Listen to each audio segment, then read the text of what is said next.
English translation 684th Contact.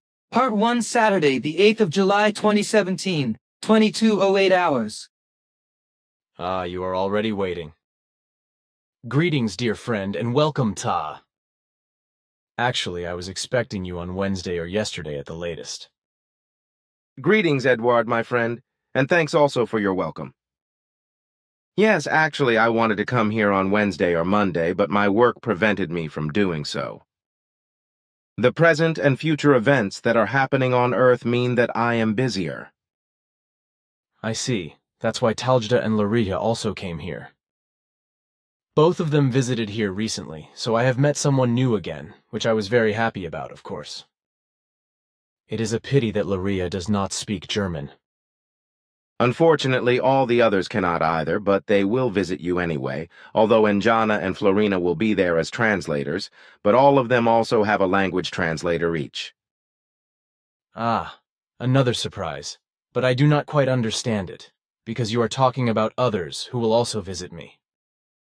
Of course, you cannot know that, because I have not told you yet that besides Lariha and Taljda, there are 8 other persons who have volunteered for new tasks on Earth, namely 5 female and 3 male persons. It has already been decided that next week Anjana will introduce everyone to you. Happy surprise, son, but I think it will be a bit crowded in my office with so many persons. This has been considered, so a solution has been sought to be able to hold the meeting. You are going to be surprised with this. Aha, so be it then. But I wonder why you are bringing so many people back to Earth now. The entire earthly political situation has become extremely precarious again. Just as the exploitation of earthly resources and the complete destruction and annihilation of the entire ecosystem with regard to the land above and below ground, as well as the seas and inland waters, is also being pushed forward worldwide down to their very bottom in a completely irresponsible manner. And this destruction and annihilation is irreversible and therefore irreversible, because the whole thing has progressed too far and too extensively. For now, 37.6% of all systems have already been irreversibly destroyed in the aforementioned respect. You have already spoken of this many times in private conversations. Unfortunately, it is useless if I try to shout the whole disaster out into the world, because on the one hand I can write whole novels to the media without them reacting, but simply throw everything in the wastepaper basket, while on the other hand I am still teased and insulted as a sectarian and do-gooder.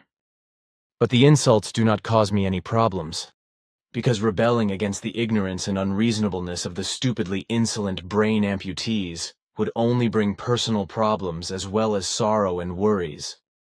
It is quite enough for other human beings to get upset and freak out and go crazy over such things, if they cannot cope with the aggression, and in this way may still go so berserk that they cause mischief. But that is not my case, because I have a strong back that is able to carry a lot. I know that very well, but I have often wondered how you manage to do that, because your behavior in this respect is not only unusual, but not everyday and somehow strange and therefore not normal-like. Do you mean crazy? Yes, maybe I am crazy, maybe a little or more or less. I did not mean to say that, nor was it in my mind, for with my words I wanted to explain that your behavior in this respect is humanly alien, precisely in a way that is incomprehensible to Earth humans.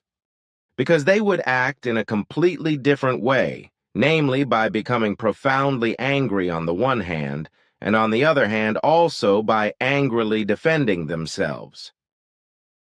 Oh, I misunderstood you then. But tell me, now that so many of you are here again, are they all zooming through the earthly skies again with their beam ships, whereby you can see a UFO now and then? That every now and then there will be observations, I suppose there are possibilities of that. And of course they are not all out in the airspace all the time, because we have recommissioned our old station in, which you are not allowed to do, obviously. Aha, news, but me keeping my mouth shut, that should be obvious. But look here, this article was beamed to us by Occam, and it says exactly what you said on the 10th of April, which I copied out. We talked about the following at that time.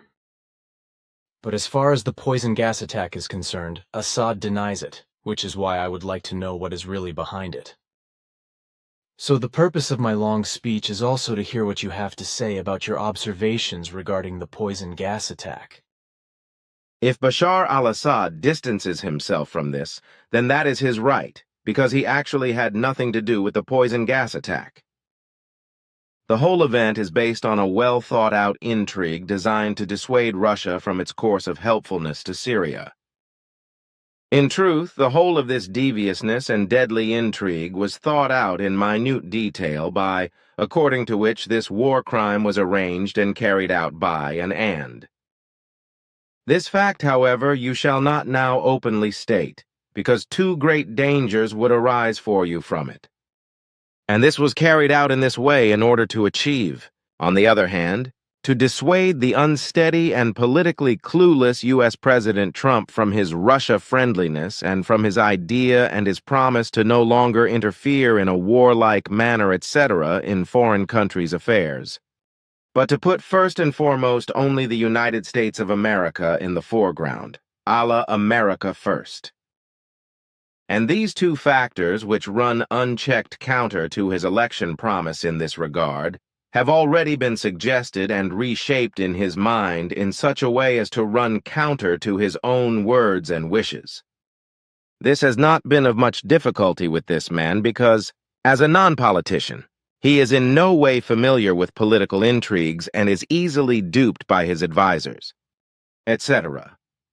Those advising him know how to influence him through his feelings and sensations, and are able to direct him according to their will in his political imprudence, inexperience, and impulsiveness. You then said that I should not mention the names of the culprits because otherwise there would be too much danger for me. But now this newspaper article says that the USA is responsible for the poison gas attack, which also emerged from your statement, although no names are mentioned. If you want to read the article, please. Ta reads. Poison gas massacre was staged by the USA Monday, the 26th of June, 2017, 8 p.m. hours, by Günther Meier. Professor Dr. Günther Meier heads the Center for Research on the Arab World (ZEFA) at the Johannes Gutenberg University Mainz.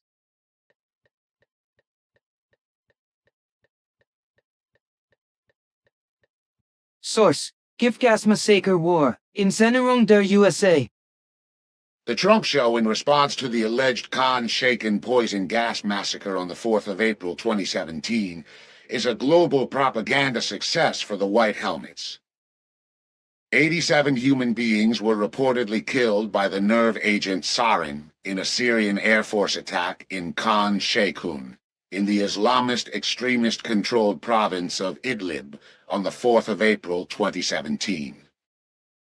This poison gas massacre led to the latest turn in the Syrian proxy war.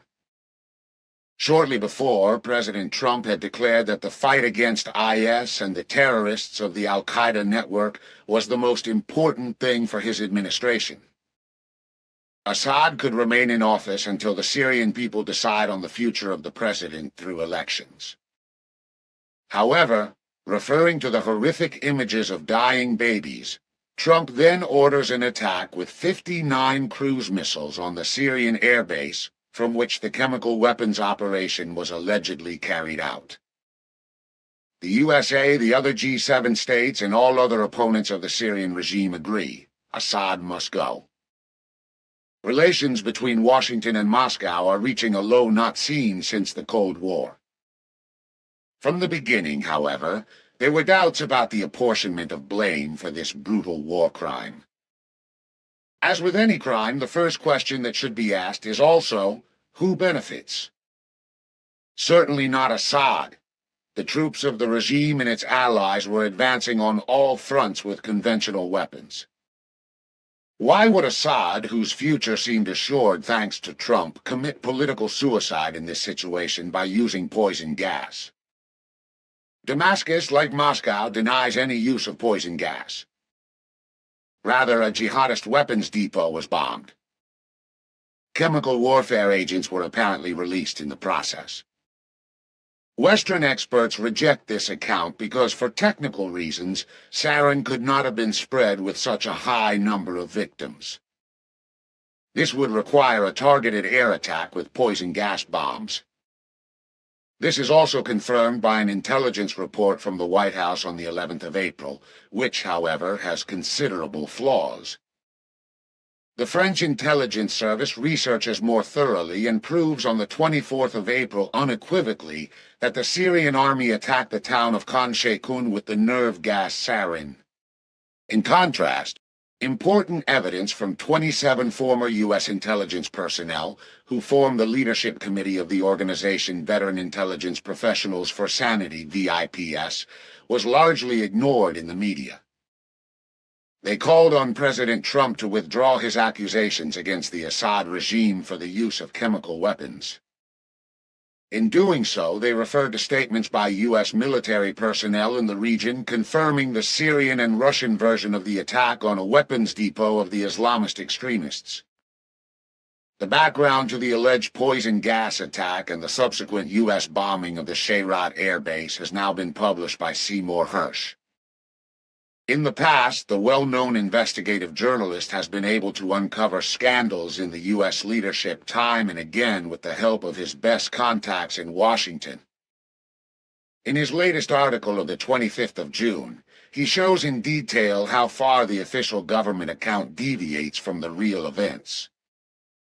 According to the information Hersh had received, the U.S. military leadership in Doha had been informed days earlier by the Russian side about the impending attack in Khan Sheikhoun. The target was a building that served as a meeting place for jihadists. A conventional bomb with high explosive power was used, which was provided to the Syrian Air Force by the Russians especially for this attack. Since chemical fertilizer and disinfectants were also stored in the building, the bomb explosion led to the release of a mixture of toxic gases. As a result, the victims experienced symptoms similar to those caused by the use of the nerve gas sarin. The images of agonizingly dying children, which were made available to international news agencies within a very short period of time, immediately prompted Donald Trump to order military action against the Assad regime in retaliation for the alleged Syrian poison gas attack. Both military intelligence and the CIA knew that Khan Sheikhoun was a conventional attack. The president, however, did not miss this opportunity to improve his tarnished popularity. Under the pretext of a Syrian war crime committed with Russian support, he ordered a show of military strength with the use of cruise missiles in retaliation. A harmless firework display, as insiders called it, which caused only minimal damage after timely warning at the Shayrat air base. By contrast, the political consequences were far greater, leading to a reversal of U.S. policy against the Assad regime and its allies. This raises the question of how it was possible for the Assad regime to be blamed for the poison gas massacre in public opinion in most parts of the world within a very short time. This is where the White Helmets play a key role. As the Syrian civil defense, they achieved world fame for their heroic rescue missions in the battle for East Aleppo, which is controlled by Islamist extremists. They were even awarded the alternative Nobel Prize. A film about this organization won an Oscar for Best Documentary Short. Critics accuse the White Helmets of working closely with the jihadists of the al-Nusra Front, an offshoot of al-Qaeda. It is only with the support of the terrorists that they can produce propaganda films to justify the fight against the Assad regime. For this, they are financed primarily by the governments in England and the USA with well over $100 million US. There are numerous examples of propagandistic staging, false attribution, and recycling of films of rescue operations. They always convey the same message. Brave White Helmets rescue mainly children after barrel bombings by the inhuman Assad regime.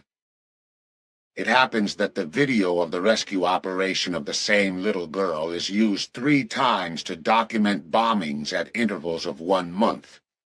In other cases, earlier footage of the destruction in homes and even a district of Gaza that had been bombed by the Israeli air force was used as evidence of the extent of the destruction caused by barrel bombs in East Aleppo. Time and again, the apparent use of red paint as a substitute for blood in allegedly injured children points to staging. In one case, CNN even had to apologize worldwide for broadcasting a video about the white helmets after it turned out that the rescue operation shown there was portrayed by professional actors. In Khan Sheikhoun, too, the white helmets were obviously informed in good time about the impending military strike.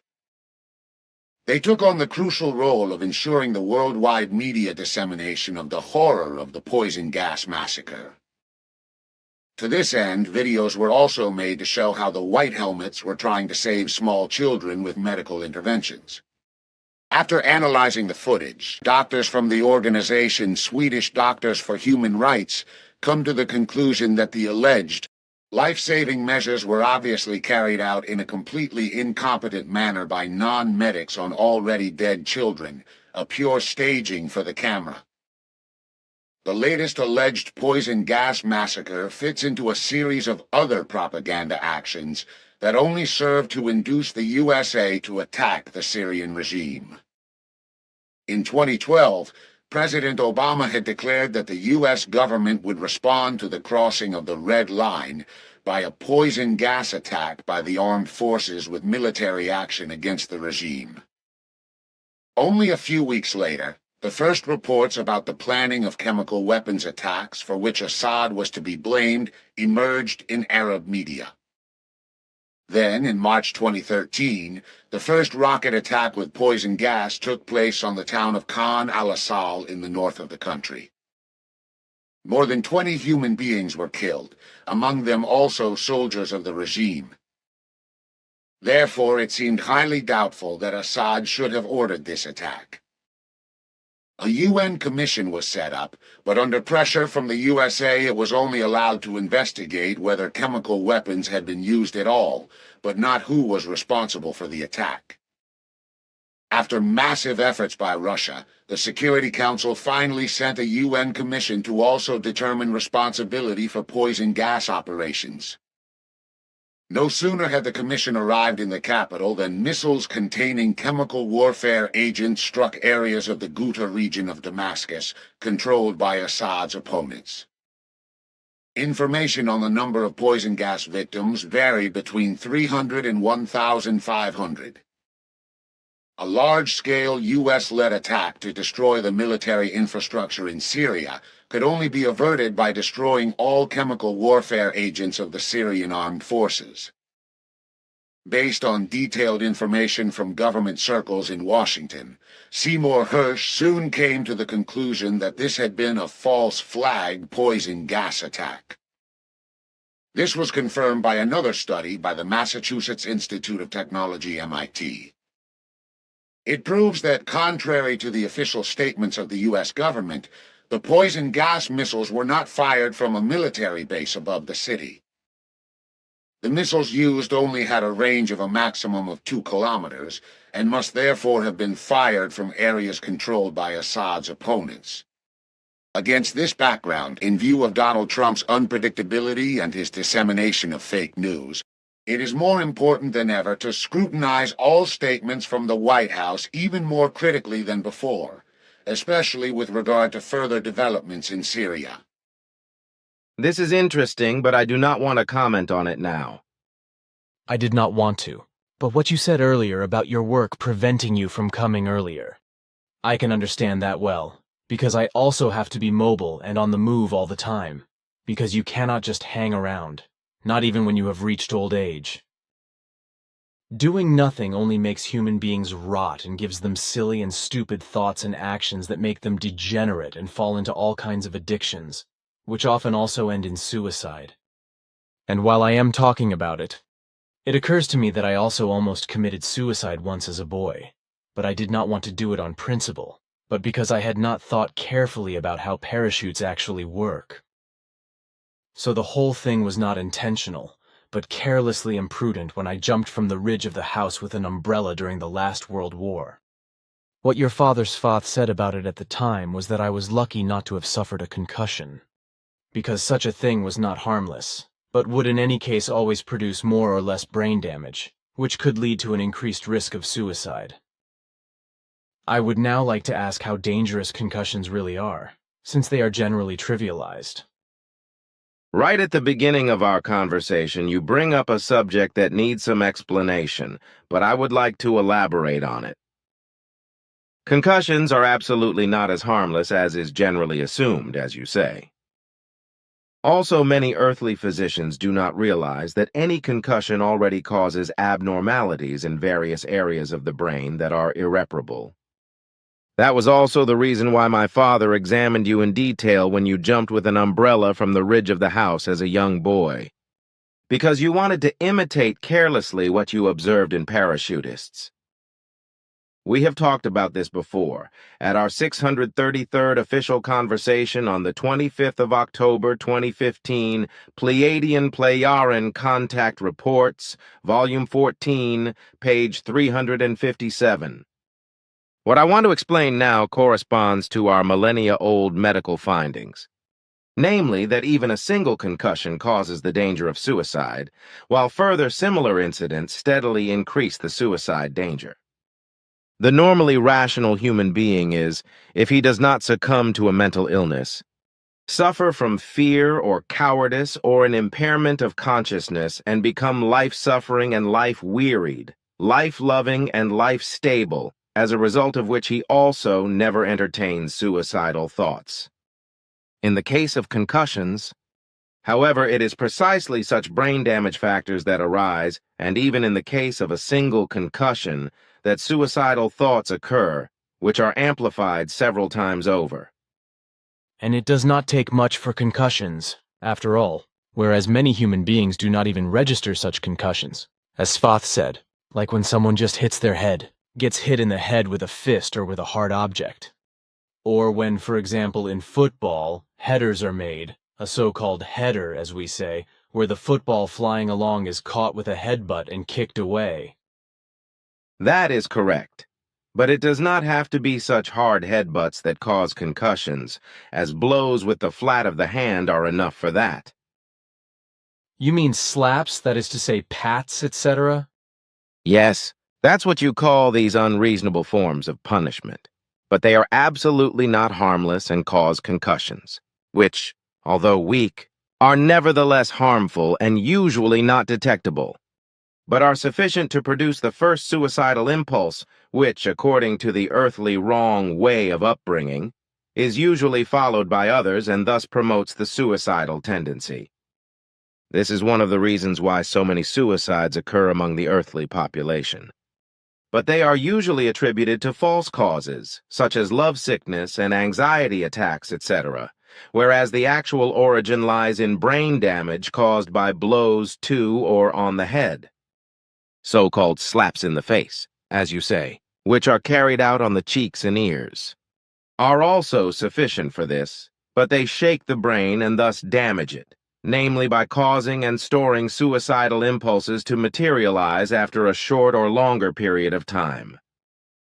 Many suicides which can be traced back to such origins occur only after the lapse of a longer period of time and even into old age. And as you said, all kinds of head shocks inevitably also lead to psyche and consciousness disorders, as well as to fear, cowardice, and weariness of life, etc. In addition to concussions caused by blows to the head, such as slaps in the face or head balls at football matches, etc., a kind of concussion of the brain can also occur in a similar way when there is a proper fright or severe and prolonged fear. In this way, thought-feeling psychological brain impairments are caused in the form of brain vibrations, which effectively have the same effect as blows to or on the head. So then it is the case that slaps to the ear already produce weak or strong brain vibrations without registering them, as is also the case with profound fear and terror. Yes, that's what I said. Then each subsequent slap accumulates with the previous ones, just as the effects of fear and terror also accumulate, which then one day, just sooner or later, may possibly lead to suicide. Correct. the resulting brain damage, which can take effect even in a small way and in any case, but the earthly doctors and other specialists can neither recognize nor are they educated enough to have knowledge of this. Thus, in the first place, fundamental thought-feeling psychemical disturbances arise, which express themselves in unusual and antisocial behavior, but also in indifference, work shyness, poverty of thought and feeling, as well as in faithfulness and bondage, alienation from reality, and in all kinds of fanaticism, and especially in all kinds of addictions, and that from material concerns to pleasure addiction, alcohol, drug and medicine abuse, and so on. There are probably no medical studies and teachings about this. Consequently, the medical profession cannot know anything about it. Also, the fact is not dealt with in medical or psychological studies that there are mass suicides again and again, which are not fathomed by the sciences in their actual origins, although they have been relatively common since time immemorial. Also the fact, already mentioned by your father Svath, that suicide can be contagious and spread epidemically, is actually not known in the populations. Yes, what you say is indeed the case in everything. But about the epidemic-like spread of suicides, it has to be said that the earthly sciences have recognized this problem, but have found it very difficult to deal with. Effectively, with regard to suicides, certain forms and circumstances, representations, pictures, descriptions, and observations, etc. cause suicide, promoting psychoses in unstable human beings, and also mass psychoses in unstable groups of human beings. In individual unstable human beings, as well as in whole groups of human beings, there is a dissolution of rational and volitionally controlled behavior, which pushes people to suicide, which is carried out as a result of a loss of cognitive, emotional, psychic consciousness control. This happens in unstable human beings for many reasons, such as direct or indirect witnessing of an effective suicide, as well as through films, pictures, stories, novels, emergencies, through simple accidents or mass accidents, as well as through catastrophes, through increased psychological pressure, through instinctual impulses, ego weakness, increased influenceability, as well as also through mass hysteria, etc. As a rule, unstable human beings appear completely healthy to fellow human beings and also to studied psychologists and psychiatrists because they do not show any overt mental illnesses, as a result of which they are classified as normal, whereas they are, however, afflicted with the suffering of instability, which, however, cannot be recognized by the so-called professionals because they are simply incapable of doing so. Only human beings who are cognitively, emotionally, psychologically, and consciously unstable can be at risk of suicide. But this can hardly or not be seen in them because they are considered completely healthy. But even in a life crisis, they have suicidal thoughts and not infrequently put them into action.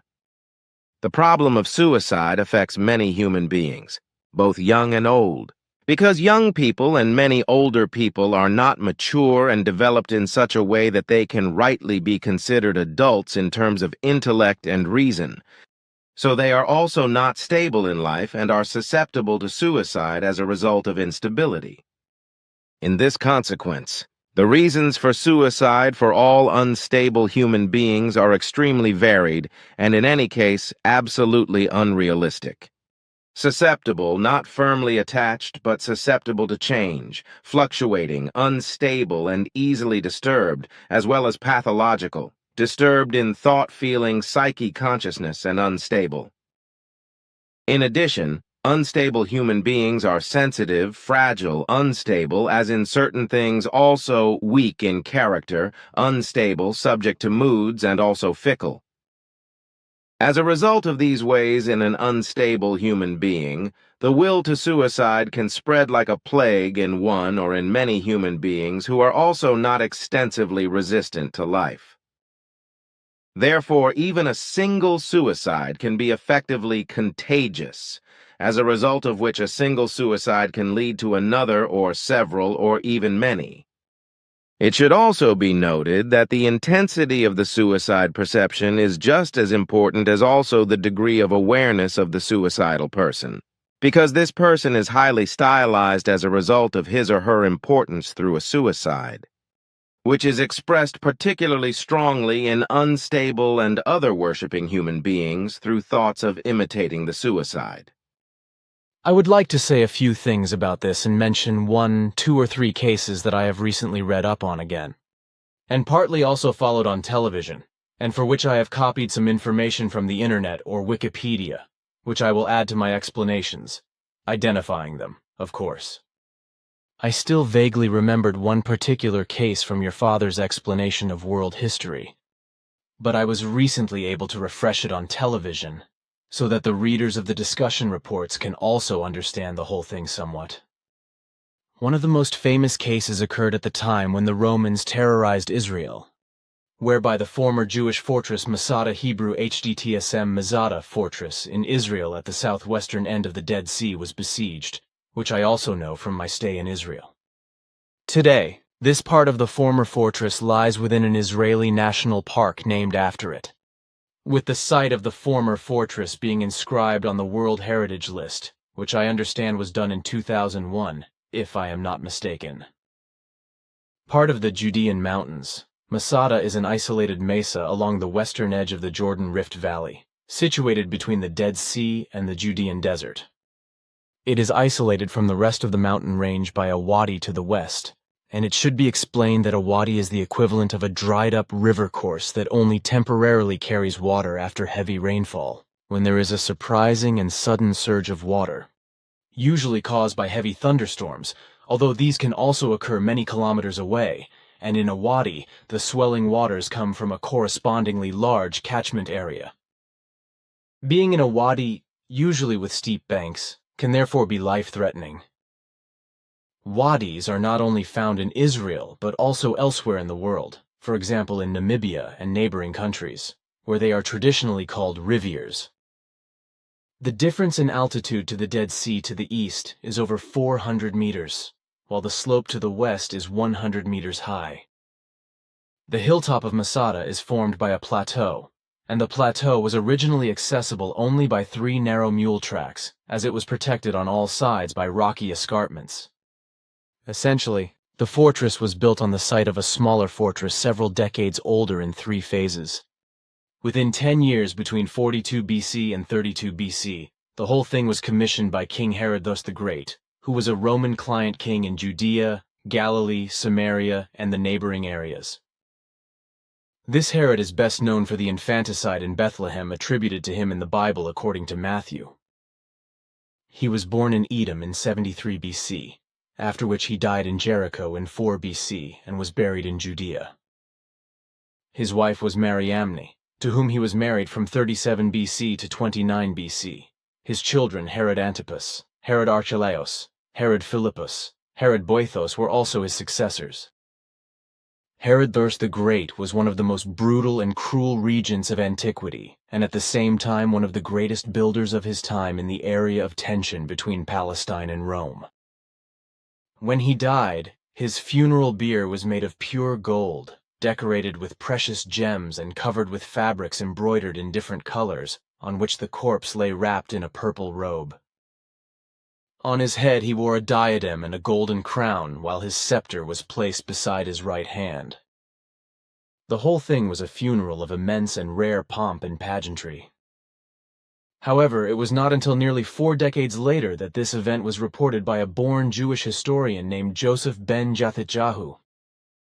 This man came from a Jewish priestly family, but after the destruction of Jerusalem by the Romans in 70 AD, he had assumed a Roman identity and henceforth called himself Flavius Josephus. He had made it his task to present Jewish life to the Romans as authentically as possible, although he had not been an eyewitness to the burial of Herod the Great. His records led back to the fact that, as was usual with him, he had meticulously researched everything and described the funeral procession, the lineup of the procession, the length of the route and the place of burial down to the last detail. There was only one thing that the historian, known for the reliability of his reports, had described very vaguely, namely the grave itself. Consequently, for about 2 millennia, no one knew where the tomb of Herod I the Great was located, until on the 8th of May 2007, the Israeli archaeologist Ehud Netzer finally announced that he had discovered the tomb. For 35 years he had been digging around at the mountain fortress of Herodium, but then the renowned archaeologist of the Hebrew University in Jerusalem found the tomb, namely in the eastern flank of the approximately 60-meter-high Herodium Hill, where Herod the Great, the violent, brutal, cruel, and dazzling ruler and biblical fiend, had found his final resting place. But as far as Masada is concerned, this fortress was considered impregnable in its time, and after Herod's death a Roman garrison was stationed there. The 300 by 600 meter large and largely flat summit plateau in the shape of a rhombus was good to defend and was also an extremely ideal fortress location due to its location and the good visibility of the access routes.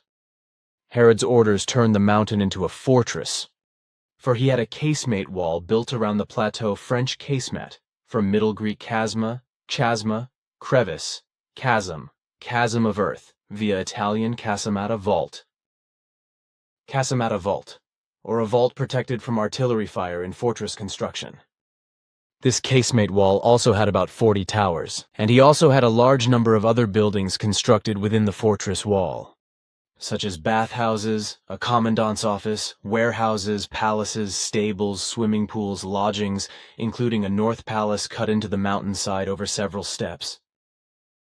The whole thing offered a magnificent view over the Judean desert, and, with its northern orientation, the most climatically favorable position on the mountain in summer. The palace was built of limestone and decorated with wall paintings in the Pompeian style as well as numerous mosaics. The royal bathhouse was located on the east side of the entire structure. Large food stores were also built, which was necessary to be able to defend the desert fortress for a long time, and to be supplied with food at the same time. 12 cisterns were also dug on the northwestern slope, which were able to store several 10,000 cubic meters of rainwater. The water was brought in through 2 aqueducts. It served as drinking water, but was also used for the swimming pools and bathhouses. Decades after the death of Herod I, the Jewish war against the Roman occupation took place in 66 AD, during which the Roman garrison of Masada was surprised and captured by a group of Sicarians. Sicari means knifeman, knife wielder, dagger bearer, from Latin sica = dagger. The Sicari were a particularly militant arm of the Zealots, called in Greek zelotes, that is to say zealots, and in Hebrew yank kanai, the term being derived from the biblical person Pinchas ben Eleazar, a grandson of Aaron, who was a religious zealot and zealot for his God, with spear in hand. The Sicarii in particular carried out dagger assassinations, which is also where the name comes from. In the 1st century, they were a Jewish group opposed to the Romans and their occupation. Their preferred weapon was a dagger, the so-called sika.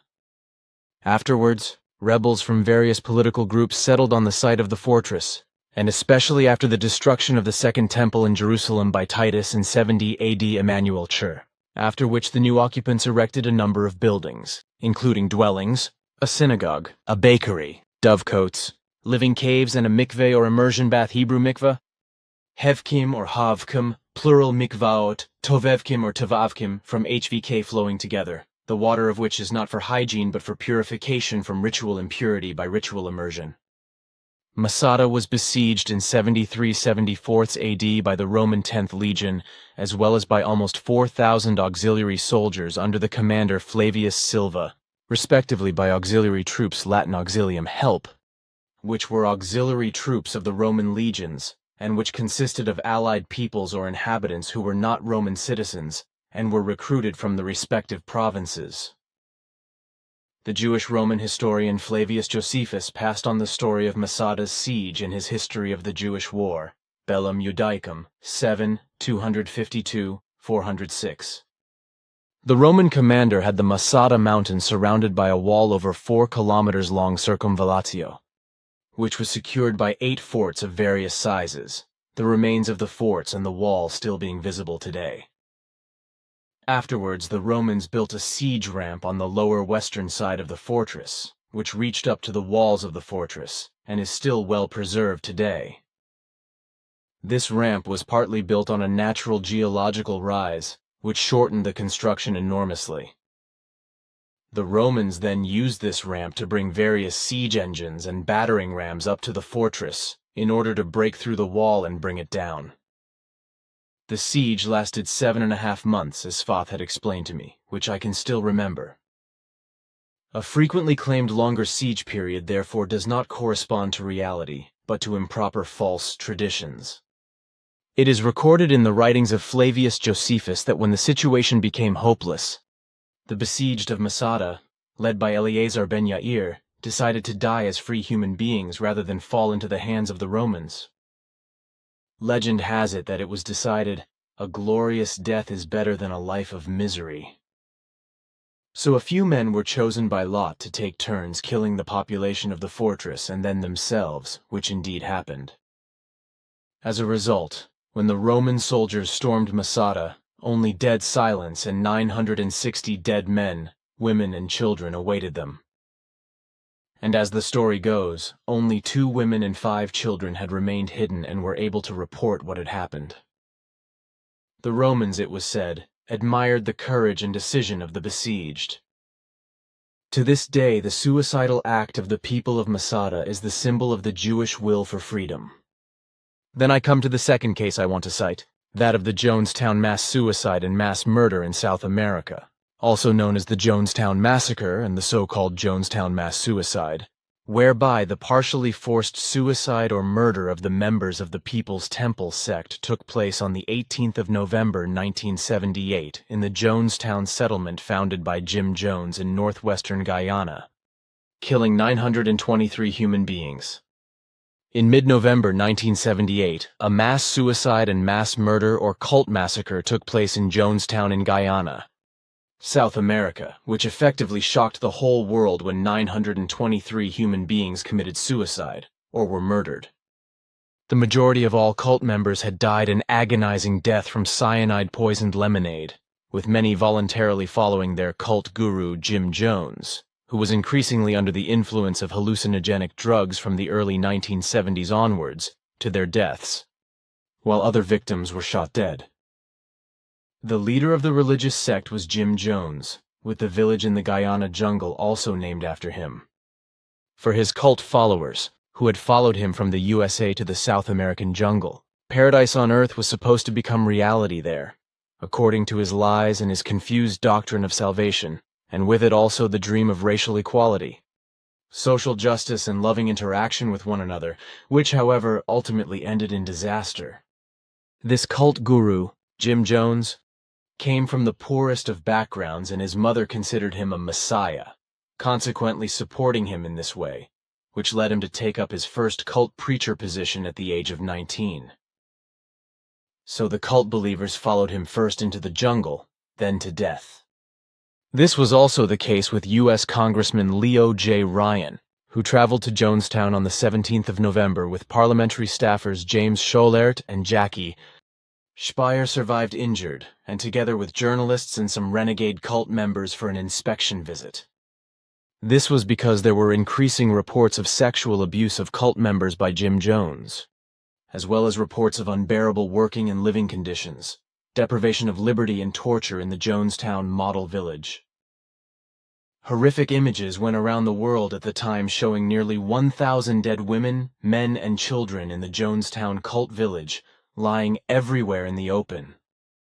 Effectively, it was one of the worst cases of cult mass suicides and cult mass murder in the new age of Christian religious sectarian human history, with babies also murdered by having the bitter poisonous broth squirted into their mouths.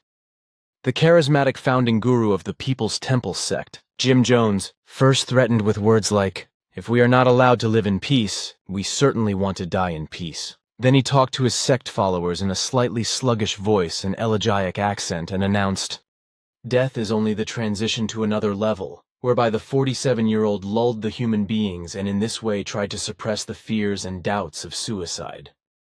But this did not make sense to all the cult members, So a larger number did not swallow the poisonous drink voluntarily, and thus did not all commit suicide, which is why they were simply shot dead on the 18th of November 1978 and thus became victims of their delusion of God. However, there were also survivors of this massacre who later reported that the armed guards posted around the meeting house of the agricultural cult Jungle Colony made use of their firearms and shot various of the believers who did not comply with Jim Jones's suicide order. And indeed, dead cult members were then also found to have been killed by firearms. What initially appeared to be an undeniable mass suicide out of religious delusion was later declared by survivors to be in part a mass murder, specifically referring to at least 250 babies, children, and young people killed. The cult guru, who mostly hid behind dark sunglasses, implored his followers to appease them, with the lie that the suicide and murder massacre was not a suicide, but a revolutionary act. Jones had initially tried to prevent the inspection visit on the 17th of November by U.S. Congressman Leo J. Ryan, together with journalists and some renegade cult members, as a result of increasing reports of sexual abuse of cult members by Jones, unbearable working and living conditions, as well as deprivation of liberty and torture in Jonestown. This failed, however, after Jones arranged a big party, which at first gave the impression that everything was in order and running completely harmoniously. After initial conversations on the evening of the 17th of November 1978, he lied to the newcomers and the U.S. congressman. There are people here who think that the Jonestown colony is the best thing that has ever happened to them in their lives, which was further confirmed by the cult members with clapping and frenetic applause, as they had been told. The next morning, however, shortly before Ryan's departure, the mood suddenly changed, because overnight various cult members had changed their minds. After which first a few, then more and more Jonestown residents asked to be allowed to leave the colony with the politician, his people, and the journalists. For Jones, who had been increasingly under the influence of drugs since the 1970s, this was a heavy blow and an unforgivable betrayal. Moreover, as a result of which, according to survivors, he desperately shouted to those who wanted to get out and flee, "You cannot leave. You are my people." However, when the believers did not spur according to his meaning, he became brutal and reacted in such a way by immediately threatening them through his heavily armed guards on the 18th of November and forcing them to stay. And ultimately, when the control delegation led by the congressman was about to board a plane at the sect compound, he ordered his guard team to open fire on Ryan and his companions, spreading death and destruction. The politician himself, whom a cult member had previously threatened with a knife, as well as 5 other human beings, were murdered with shots fired at close range. After that, Jones finally went berserk and further fueled the deadly atmosphere that he had long been fueling with constant fear, threats and menaces, and which he had continuously built up among his followers, creating a kind of doomsday mood.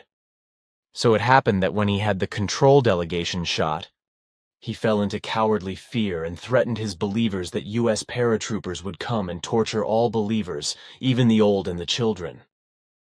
So the whole thing degenerated more and more quickly, and so it could not fail that he and all his followers finally sank into collective madness. On tapes found among the dead was an audio recording of a woman who did not want to die, so she reminded Jones, the cult guru, of his earlier promise to move to the Soviet Union instead of committing suicide, to which, according to the recording, he abstrusely replied, "Yes, I will call there right away." After this lie, he forcibly drove the human beings to their deaths, constantly shouting in a voice quivering with excitement, "Hurry up, my children! Hurry up!" while the poison cups went round and round in rapid succession. And the human beings who drank the poison, survivors reported, dropped dead with foaming at the mouth wherever they stood or sat. One of the survivors later said bitterly, "This was no revolution, no act of self-determination. This was just a completely senseless loss." Then in the mid-80s, Quetzal once told me, the Guyanese government decided that Jonestown should be destroyed, after which it was completely burnt down and razed to the ground. Then I come to the third case, which is also just another in a whole series of similar incidents, all of which relate to sectarian machinations, the circumstances of which are known to me, whereby, for example, the following 5 cases, which can be found in Wikipedia and are not all known to me extensively enough, but only that thing with the Sun Templars, which was made public worldwide. September 1985. 68 followers of a natural religious sect kill themselves with poison on the Philippine island of Mindanao. August 1987. In South Korea, 33 bound corpses are found in the attic of a factory. The investigation reveals that a fanatical cult leader led the human beings to suicide and poisoned them. April 1993. At least 81 human beings burned to death in the estate of the Davidian sect in Waco, Texas. Presumably, the cult members set the fire themselves when the police stormed the estate after a 51-day siege. March 1997. The bodies of 39 members of the Heaven's Gate cult are found in a luxury villa in Rancho Santa Fe near San Diego, California. They had taken sleeping pills, alcohol, and an opiate. Apparently, they had believed in an extraterrestrial UFO when the comet Hale-Bopp appeared. January 1998. Spanish police intervened at the last minute to prevent the collective suicide of 32 followers of a German cult leader on Tenerife. A UFO was also alleged to have played a role in this. What I want to talk about now, however, is the matter of the Sun Templar sect, which has been going on for more than 4 years, and which took place in Switzerland, France, and Canada from October 1994 onwards, and which was also in the headlines of the media worldwide. The Solar Templars, French, Ordre du Temple Solaire, OTS, wore ritual cult robes with the Templar cross. This sect was a radically world-rejecting, internationally active secret sect, which was also called a secret society.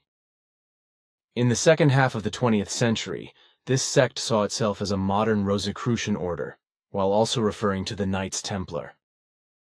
As an apocalyptic sect, it attracted worldwide attention, especially when 74 members lost their lives in 4 collective ritual murders and suicides in 1994, 1995, and 1997. The Solar Temple sect, or Order of the Solar Temple, Ordre du Temple Solaire, Ordre International, Chevaleresque de Tradition Solaire, was founded by Joseph Di Mambro, 1924, 1994, and Luc Jouret, 1947, 1994. Di Mambro belonged to Amorc from 1956-1968, which was probably also the reason why the sect was counted among the offshoots or splits of Amorc. Amorc is also often written AMO, RC, and is an acronym for the Latin Antiquus Mysticus Ordo Rosicrucis, or Ancient Mystical Order of the Rose Cross. This is an organization founded in 1915 by Harvey Spencer Lewis in New York City, which sees itself as the successor to the Rosicrucians. In addition, it refers to traditions that are said to go back to ancient Egypt. The Grand Lodge of the German-speaking countries has existed since March 1952 and has had its headquarters in Baden-Baden since 1963.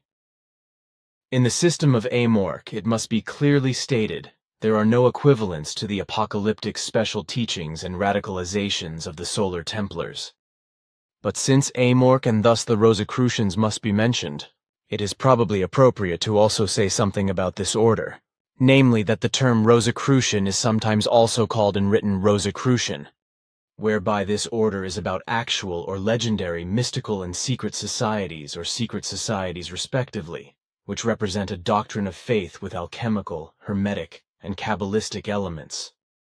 The term Rosicrucian goes back to a man named Johann Valentin Andrea, who lived from 1564 1654 and, as the son of a Württemberg priest, was, how could it be otherwise, a theologian, mathematician, and writer. As a writer, he created the literary figure Christian Rosenkreuz, deriving this name from Andrea's family coat of arms, which includes a St. Andrew's cross and 4 roses. The coat of arms was designed by Andrea's grandfather Jacob, based on Luther's coat of arms. In addition to Andrea, the lawyers Tobias Hess and Christoph Bezold were also the most important members of the alliance.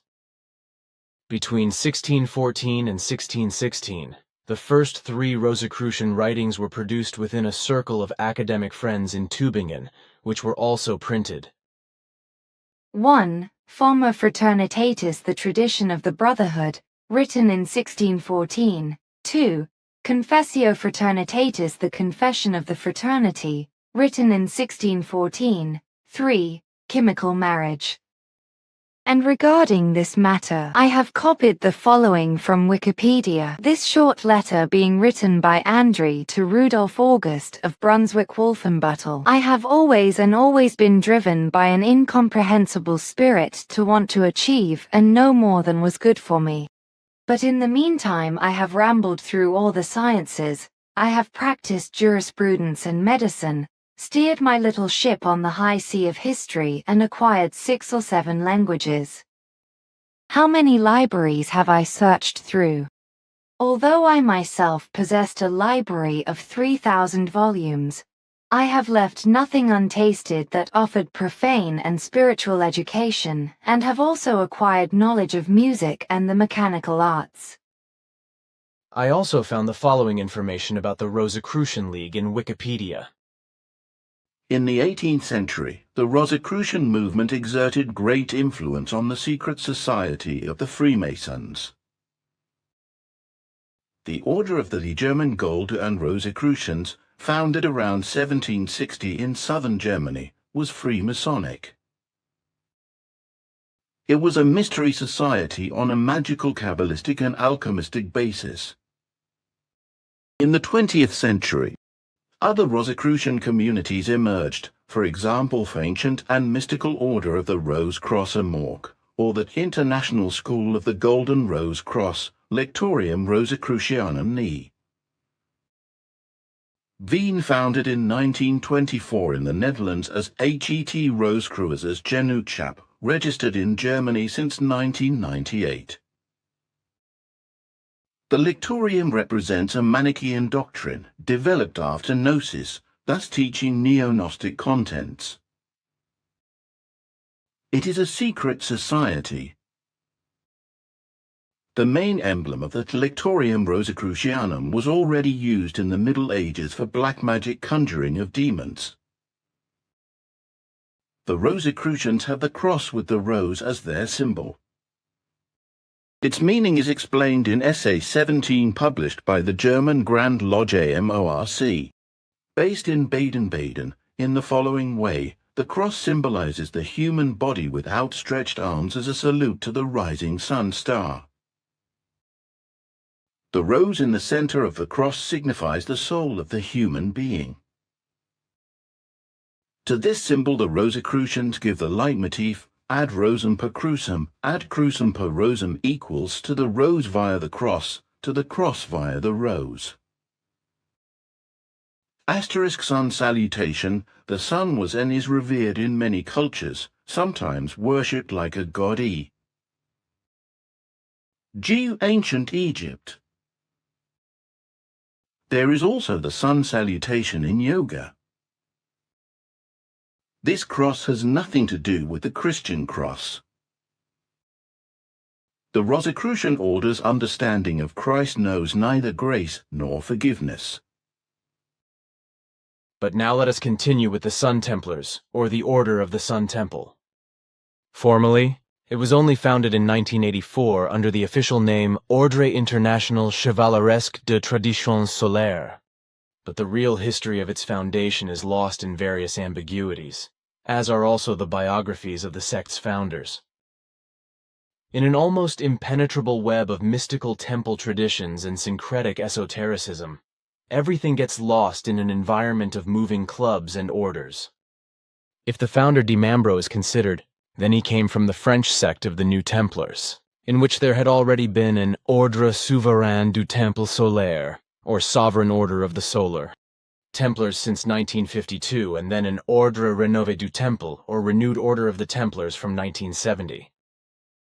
Then, in the 1960s, Di Mambro made contact with Jacques Breyer, who was trying to bring about a refoundation of the medieval Order of the Temple in 1952. Then it happened that Di Mambro was accused of fraud in Nimes in 1971, after which he moved to Annemasse near Geneva, where he set up and ran a cultural center for relaxation and a yoga school in 1973. This was also the origin of his first followers, with whom he bought a house called Pyramid in Collonges-sous-Salève near Geneva. This was also the place and the building where and in which the Temple of the Great White Universal Lodge was founded on the 24th of June, 1976. Then, on the 12th of July, 1978, the Golden Way Foundation was additionally founded in Geneva, in whose name the community activities were coordinated under various names. Then the cult guru Dimambro succeeded in lulling the conductor Michel Tabachnik, whom he had known since 1977, and who then presided over the whole thing as president from 1981.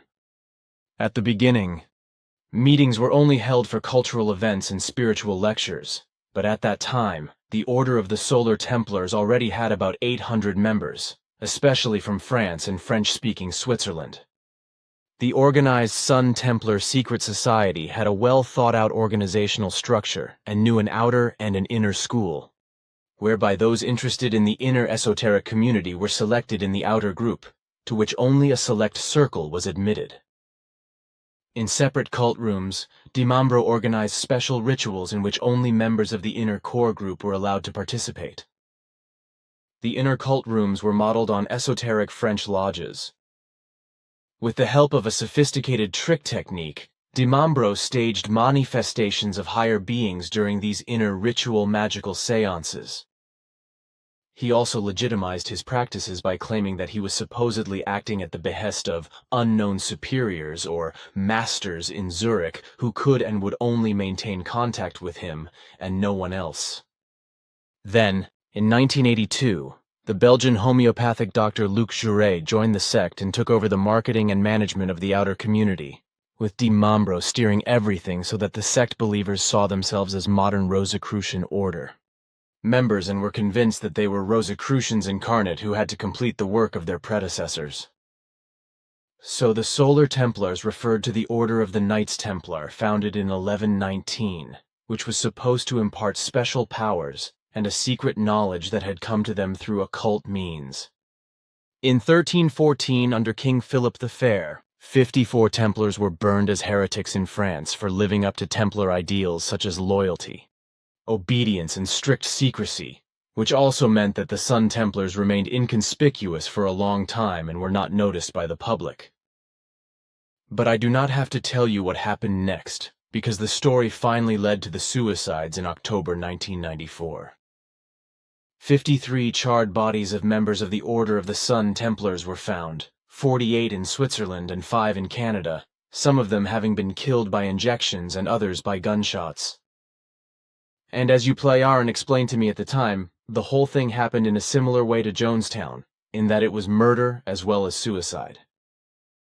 Then it happened in December 1995 in France, that in the mountains southwest of Grenoble, the bodies of 16 followers of the Sun Templar sect were found, which had also been burnt and had bullet wounds. These were then followed by 2 couples and a woman in March 1997 in the 3rd suspected suicide of Sun Templars in Canada, but 3 children survived the tragedy. But I do not think I need to go into any more detail here, because I have found some important information on Wikipedia, which I would like to list here and add to my explanations. I have also printed them out here so that you can take them with you and read them through. 48 Florina has already photocopied the pages you copied from Wikipedia and handed them over to me, so I do not need them again. Of course I will read them, according to which you can paste those pages in the conversation, and we can move on to other things. Aha, so Florina did the groundwork again when she was here the other day and did not turn off the computer again, which she was obviously using. So I'll add the Wikipedia printout as a citation, because on the one hand they are important for this case, and on the other hand they are very interesting in relation to the whole context. On the whole, they give a deep insight into the delusional sectarianism that has been rampant for more than 2,000 years, especially in so-called Christianity, and has been triggering unbelievable death-dealing excesses in human beings since its existence, not only among Christians themselves, as in no other religious sect, but also among those of other faiths who have always persecuted and murdered believers in Christ. Through the ancient persecutions of Christians and the persecutions of witches. This is well known, even if to the human beings of today it is only stories that they do not care about in their all-encompassing indifference. And this is still the case today when one considers the witch killings that still take place in various places and states, as well as the murder of people of other faiths, for example by the Islamist pack, which hatefully murders Christians, Jews and Buddhists, etc. by means of assassinations and suicide bombings, as well as believers in Islam who want nothing to do with the Islamists and thus do not conform in any way to this ragtag pack.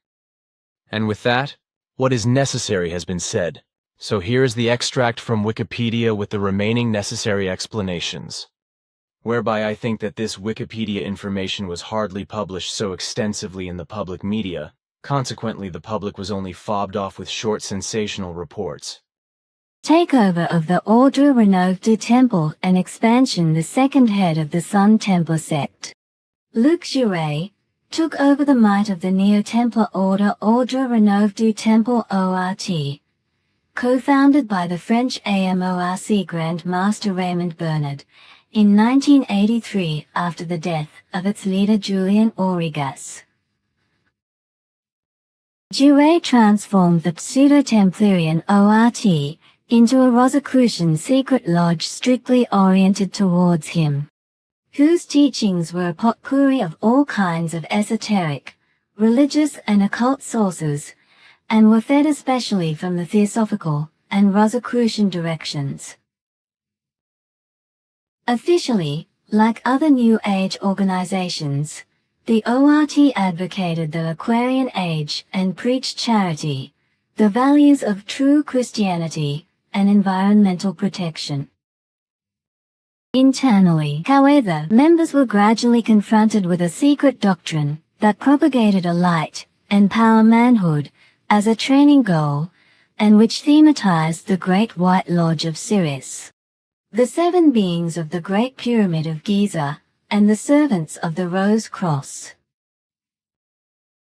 Jouret became Grand Master of the ORT, and brought its members into the Order of the Solar Templars. Through this merger, a group of followers in Quebec, Canada, also joined. This gave the Sun Templars a foothold in America. The order expanded its activities, especially into France, Switzerland and Canada, but also into Belgium, Luxembourg and Australia.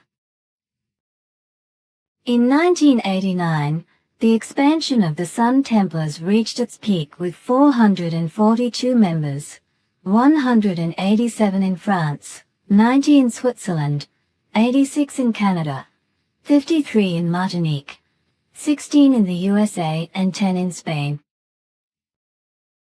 These usually came from upper-middle-class circles, were doctors, technicians or artists, in some cases extremely wealthy. Financial exploitation of religious motives in their idealism. The members uncritically followed their leaders' fixed visions of world escape and salvation and, in addition to their freedom of choice, also ceded their money and assets to the two gurus, who maintained a luxurious lifestyle. Unknown sums also flowed into Sun Templar activities that have not yet been fully uncovered. The heavy financial exploitation of the members was justified, among other things, by the fact that they would be among the 100 selected families considered sufficient to survive the expected end of the world and special enclaves estates in France, Canada or Mauritius, to ensure the survival of humanity. Even after the apocalyptic ritual murders of the sect, patrons were found who are said to have transferred over 20 million francs to the order. The regular weekly contribution was 200 francs. The motto was, "The richer and more generous, the higher the rank in the hierarchy of the order."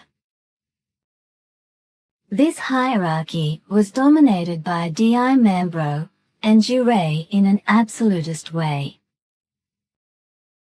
Those who could pay less brought in more work. Luc Jure and Joseph D.I. Mambro traded extensively in international real estate, often buying cheaply and selling above value. Mind control, nutrition, purity compulsions and cultism. The Sun Templars were vegetarians, ate only organically produced food, were considered cultured and very gentle. The cult members took a holistic view of creation, and also saw the divine in stones, plants and animals. They tried to recognize the cosmic laws and principles of life, and to live according to them. Grace and humility were the central concerns of their doctrine of salvation. Mind control. D.I. Mambro, like Scientology founder Ron Hubbard, used a measuring device called a spectrograph for indoctrination purposes. This device had enabled 33 masters to balance the aura and swinging waves of all cult members. Through the deep psychological manipulation techniques of the cult leadership, collective delusions, losses of reality, disorders of consciousness, and childlike visions of paradise were formed. Conditioned by radical mind control, the followers of the order were driven into a deadly illusory world, into emotional regression, and visibly into an end-time neurosis. Social life and cult. D.I. Mambro ruled like a despot, and regulated the social life of all members. Most continued to pursue their professions. Many Sun Templars formed communities in mostly exclusive villas and country estates. 4 to 5 devotions with meditations were held per day, on Sundays often up to 8 hours per meeting.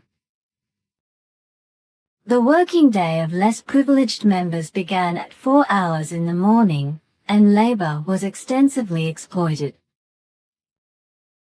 Wealthy people were induced to donate money. D.I. Mambro separated couples and families at will and arranged new marriages by pairing members into cosmic couples along mystical lines. The fear of impurity was deliberately stirred up. Numerous ablutions were obligatory. One had to protect oneself against Earth rays and other radiation, and strict food taboos had to be observed.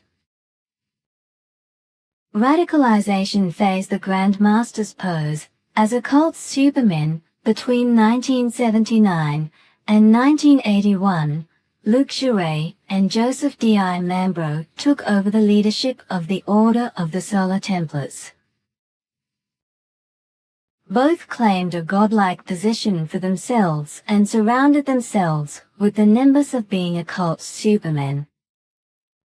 Thus, the homeopath Jure was considered a miracle healer, and D.I. Mambro presented himself as the Grand Master of the Order of the Solar Templars with magical powers, and staged himself as the reincarnation of Osiris, Moses and a medieval night monk. Jure developed an active propaganda and lecture activity, mostly on health topics. He appeared as a healer who demanded gratitude after success. D.I. Mambro worked as the mysterious Grand Master with magical abilities, who wielded the sword Excalibur, or directed cosmic forces through another medieval knight's sword. Teaching in relation to theosophy and spiritualistic Rosicrucian ideas. D.I. Mambro's writings show correspondences to the theosophical schools of Alice and Bailey and Annie Besant. The Sun Templars drew their worldview from all kinds of esoteric, religious and occult sources, but above all from the modern theosophy of the medium Helena Blavatsky and the same elitist Rosicrucian direction. which claimed to possess an exclusive knowledge of an actually existing, but just invisible secret Rosicrucian brotherhood, as whose earthly representatives they saw themselves. From Blavatsky they borrowed the idea of a white brotherhood, a circle of astral ascended masters who, according to D.I. Mambro, would have their seat in the actual command center of the solar Templars in Zurich and on the star Sirius. D.I. Mambro and Jure repeatedly referred to themselves as incarnations of ascended masters, including Jesus and Moses.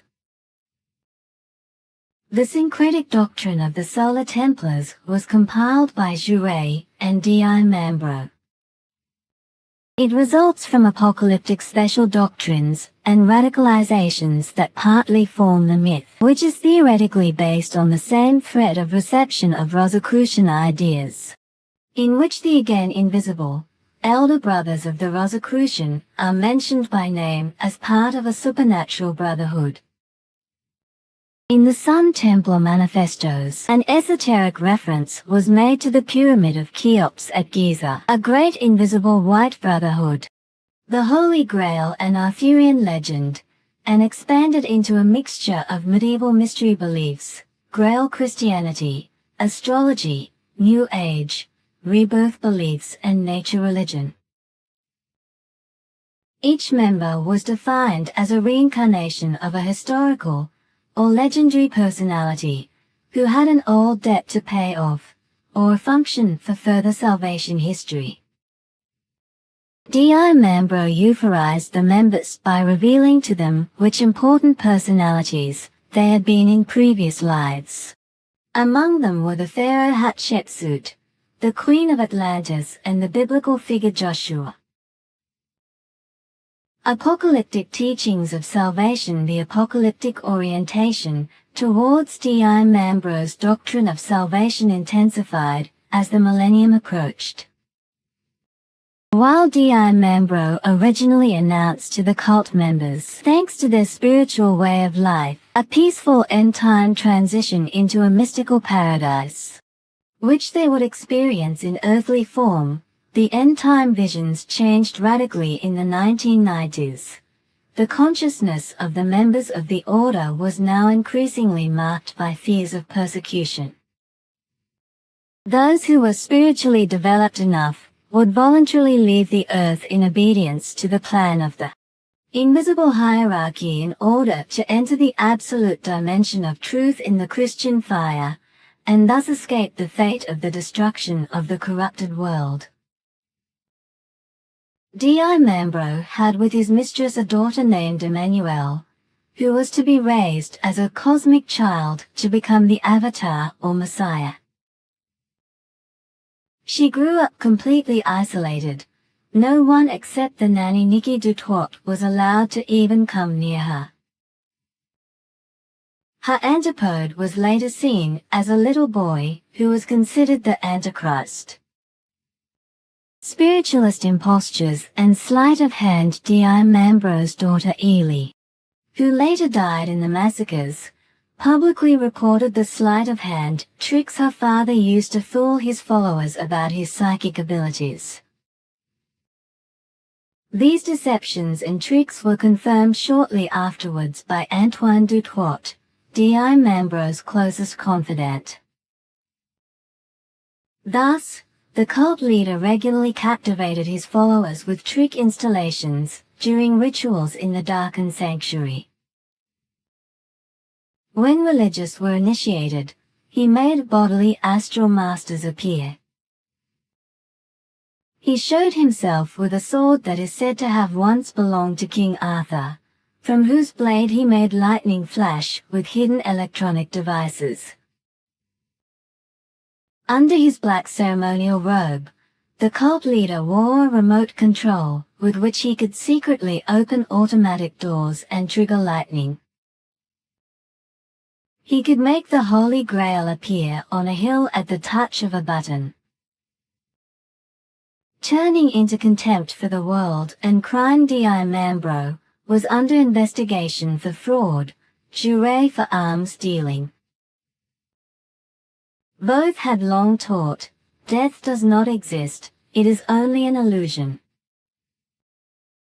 Based on this belief, the strategy to survive the end of the world was now radically changed. Transit to Sirius in 1994, the inhuman barbarism of the doctrine escalated into the intention of being reborn in the star system Sirius after a collective death, in order to establish a new humanity there. Proclamation of the Rosicrucian Alliance, an announcement of a Rosicrucian journey. In 1991, the hardcore of the Order of the Solar Temple proclaimed the so-called Rosicrucian Alliance. In 1994, the Swiss conductor Michel Tabachnik announced during a lecture in Grenoble that the Sun Templar, Rosicrucians would soon embark on a journey. Just 10 days later, the bodies of 53 Sun Templars were recovered in Switzerland and Canada.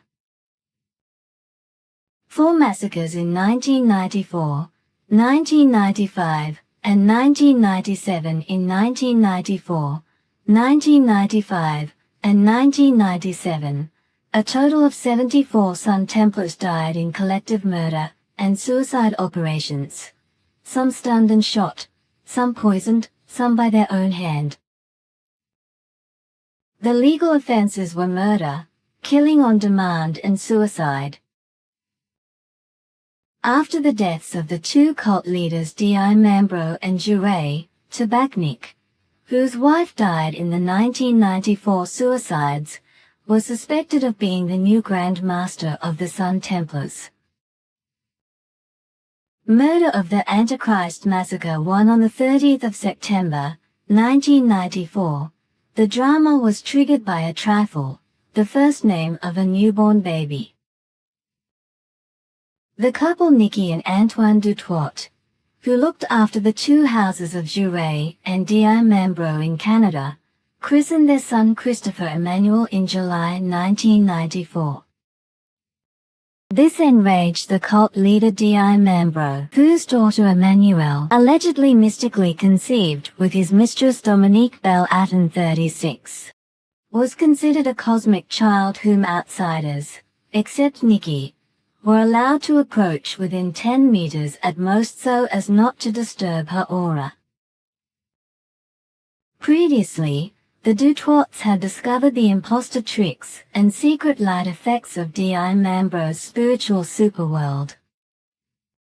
Thereupon D.I. Mambro announced that the baby Christopher Emmanuel was the Antichrist, endangering the spiritual future of the Order, and sent the Swiss Joel Eggers 35, together with Dominique Belle-Atten from Zurich to Montreal on the 29th of September, 1994 to murder the Dutoit family. In the Canadian cult centre of Morin Heights, the caretaker Antoine Dutoit was then murdered by Joel Eggers on the 30th of September, 1994 with 50 knife stabs symbolizing the 50 cult followers who were to die at D.I. Mambro's behest. Dominique Belle-Atten killed Dutoit's wife Nikki with 8 knife stabs symbolizing the 8 laws of the Sun Templars. She then stabbed the Dutoit's 3-month-old son Christopher Emmanuel, who had been declared the Antichrist, with 6 stabs and pierced his heart several times. Eggers and Belle-Atten flew back to Switzerland, and 2 other Sun Templars living in Canada removed all traces of the ritual murder and hid the bodies in a cupboard. On the night of the 4th of October, 1994, these 2 helpers took the drug benzodiazepine and set fire to the property with a timed detonator. Both perished in the flames.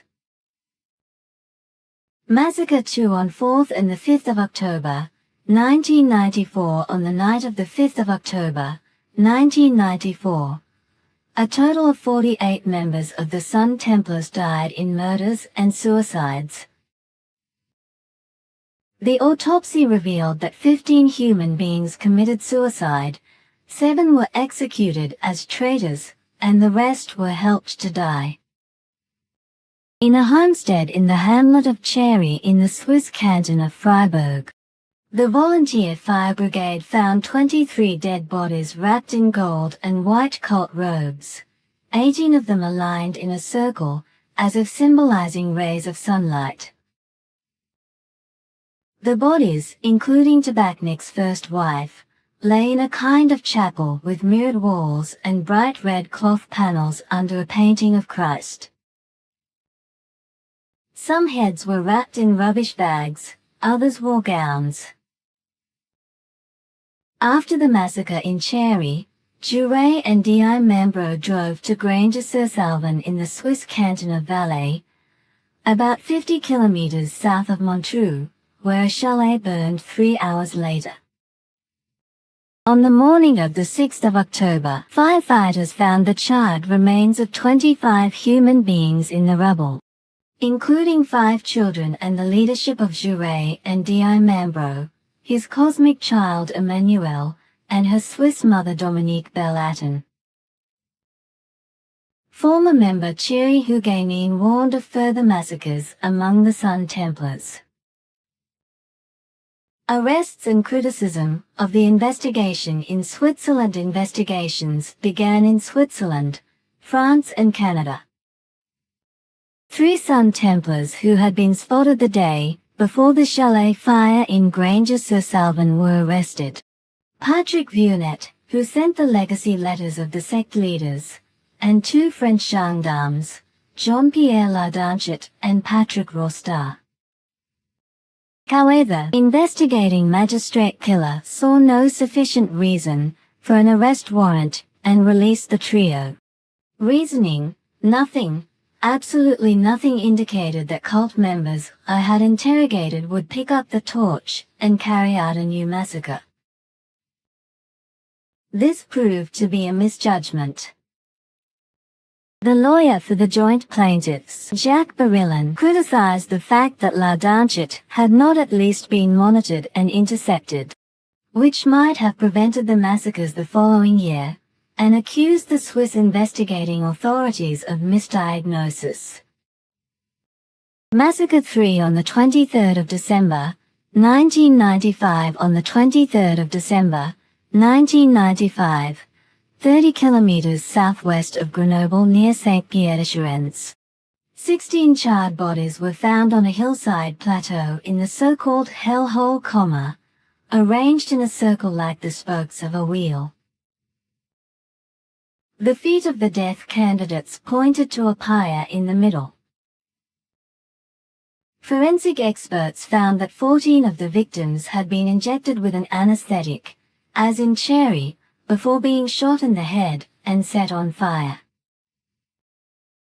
The bodies of the 2 group leaders lay apart, and near them the 2 pistols used in the crime. Even the defense did not contradict the prosecution's finding that the cultists were partially murdered. The chief prosecutor of Grenoble stated that the 11 Sun Templars and 3 children were shot by gendarme Lardanchet and an assistant. Black plastic bags were put over the victims' heads. Afterwards, the 2 perpetrators doused themselves with an accelerant and shot themselves with the gendarmes' service pistols. The Forensic Institute described the mass murder, bizarrely called transit by the Sun Templars, as a ritual bloodbath. Lardanchet's 2 daughters were among the 16 dead. Massacre 4 on the 22nd of March, 1997. On the 22nd of March, 1997, 5 bodies were recovered by firefighters following a fire alarm in a burning country house in Saint-Casimir, Quebec, Canada. 3 teenagers, who had been drugged, escaped from an adjoining house. The rescued girl and the 2 boys, aged 13, 14, and 16, reported that their parents had set out on a journey to the planet Sirius together with 3 other Sun Templars. and that this was their second attempt, as there had been mishaps during the first transit. The parents went to their deaths without having arranged the care of their previously stunned children. This last cult drama was also ritually enacted. The 5 Sun Templars perished at the beginning of spring on the day of the equinox, and set the house on fire with a time detonator.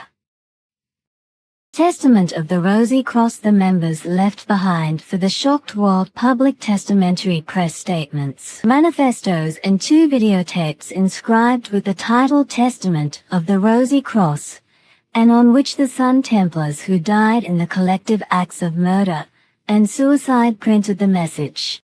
We, faithful servants of the Rosy Cross, declare, just as we disappeared one day, we will return, for the Rose Cross is immortal. Like him we are from time immemorial and forever. Businessman and professional golfer Patrick Vunet, the 16th of December, 1995. His father, former 1960 Olympic ski racing champion Jean Vunet, knew of his son's and his own wife's involvement with the apocalyptic Sun Templar sect, delivered the last legacy letter of the chosen juré and di membro to French Interior Minister Charles Pasqua. It said, I want you to know that where we will be, we will always hold out our arms to those who will be worthy to come to us. Investigation and trial investigators were able to prove that 38 of the 53 Sun Templars who died in Canada and Switzerland were murdered. Forensic medicine found morphine and the plant poison curare in all the bodies. The shooters and the perpetrators, who administered the anesthetic injections, could not be identified. Chief Public Prosecutor Lawrence spoke of unknown masterminds in the background and of potential clients for further Templar murders, and had a search carried out for 3 Mercedes limousines with Swiss license plates that had been seen near the scene of the crime. After the Sun Templar ritual murders, Michel Tabachnik, a well-known conductor with Swiss and French passports, was suspected of being the new Grand Master of the Sun Templars, which he denied. Tabachnik was charged with membership of a criminal organization, but acquitted for lack of evidence. Arrest and indictment in 2001. On the 11th of June, 1996, Michel Tabachnik was arrested in Nanterre, near Paris, and charged with membership of a criminal organization before the criminal court in Grenoble in 2001. The public prosecutor had demanded 5 years in prison without parole. The defense lawyer pleaded for acquittal. He had been classified as a theoretician of the sect and the number 3 in its hierarchy. As he could not be proven to be jointly responsible for the sect massacres due to lack of evidence, he was acquitted in the first instance on the 25th of June, 2001. Specifically, this trial was about the ritual murders between 1994 and 1997, in which a total of 74 cult members lost their lives, whereby the public prosecutor had accused Tabachnik of co-responsibility for all 74 ritual murders. Appeal proceedings in 2006 re-examinations of the 1995 victims allegedly revealed unusually high levels of phosphorus in the bodies. Alain Vunet, a son of Jean and Edith Vunet, concluded that the Sun Templars had been murdered with flamethrowers, and, together with the prosecution, brought an appeal against Tabachnik. In 2006, the public prosecutor's office in Grenoble opened the appeal proceedings and accused Tabachnik of having called in his writings for a flight to Syria, that is to say suicide, thereby igniting a deadly dynamic among the Sun Templars. Specifically, the trial concerned the ritual murders of 16 Sun Templars, including 3 children, in December 1995 in the Vercors Massif near Grenoble. The defense did not contradict the prosecution's finding that the cultists were partially murdered. The Court of Appeal also acquitted Tabachnik of the charge of participation in a criminal organization. Conspiracy theories in the media. The German magazine Stern published an article in January 1996 that linked the Sun Templars to a network of conspiratorial connections. Since 1970, the esoteric order had been infiltrated by the right-wing radical secret society Service d'Action Civique SAC. The Stern quoted Massimo Introvigne as saying that it was likely that the OTS had been a religiously disguised cover organization of right-wing extremists. When the Sun Templars got out of control, the renegades were ruthlessly eliminated. British journalists David Carr Brown and David Cohen established links between the group and the following persons: John Louis Marson, August 1982, school friend and financial advisor to Prince Rainier of Monaco, Princess Gracia Patricia of Monaco, Grace Kelly. The 14th of September, 1982, Colette Diriel, French singer, friend of Gracia's. Marson is said to have taken Princess Gracia to Luc Jouret in mid-1982 for a treatment that consisted of acupuncture and several rather dubious practices. Jouret allegedly demanded 20 million francs for the treatment, but did not receive it. The princess then died in a mysterious car accident. A film by Carr Brown and Cohen was broadcast on Channel 4 in Britain in 1997 and provoked outrage from the international tabloid press, which saw Grace Kelly's memory tarnished. Conspiracy theories flourished. First they wanted to make the Grimaldis untrustworthy before the people, then they wanted to drive Monaco into the arms of France. In Germany, the serious media did not pick up on the news.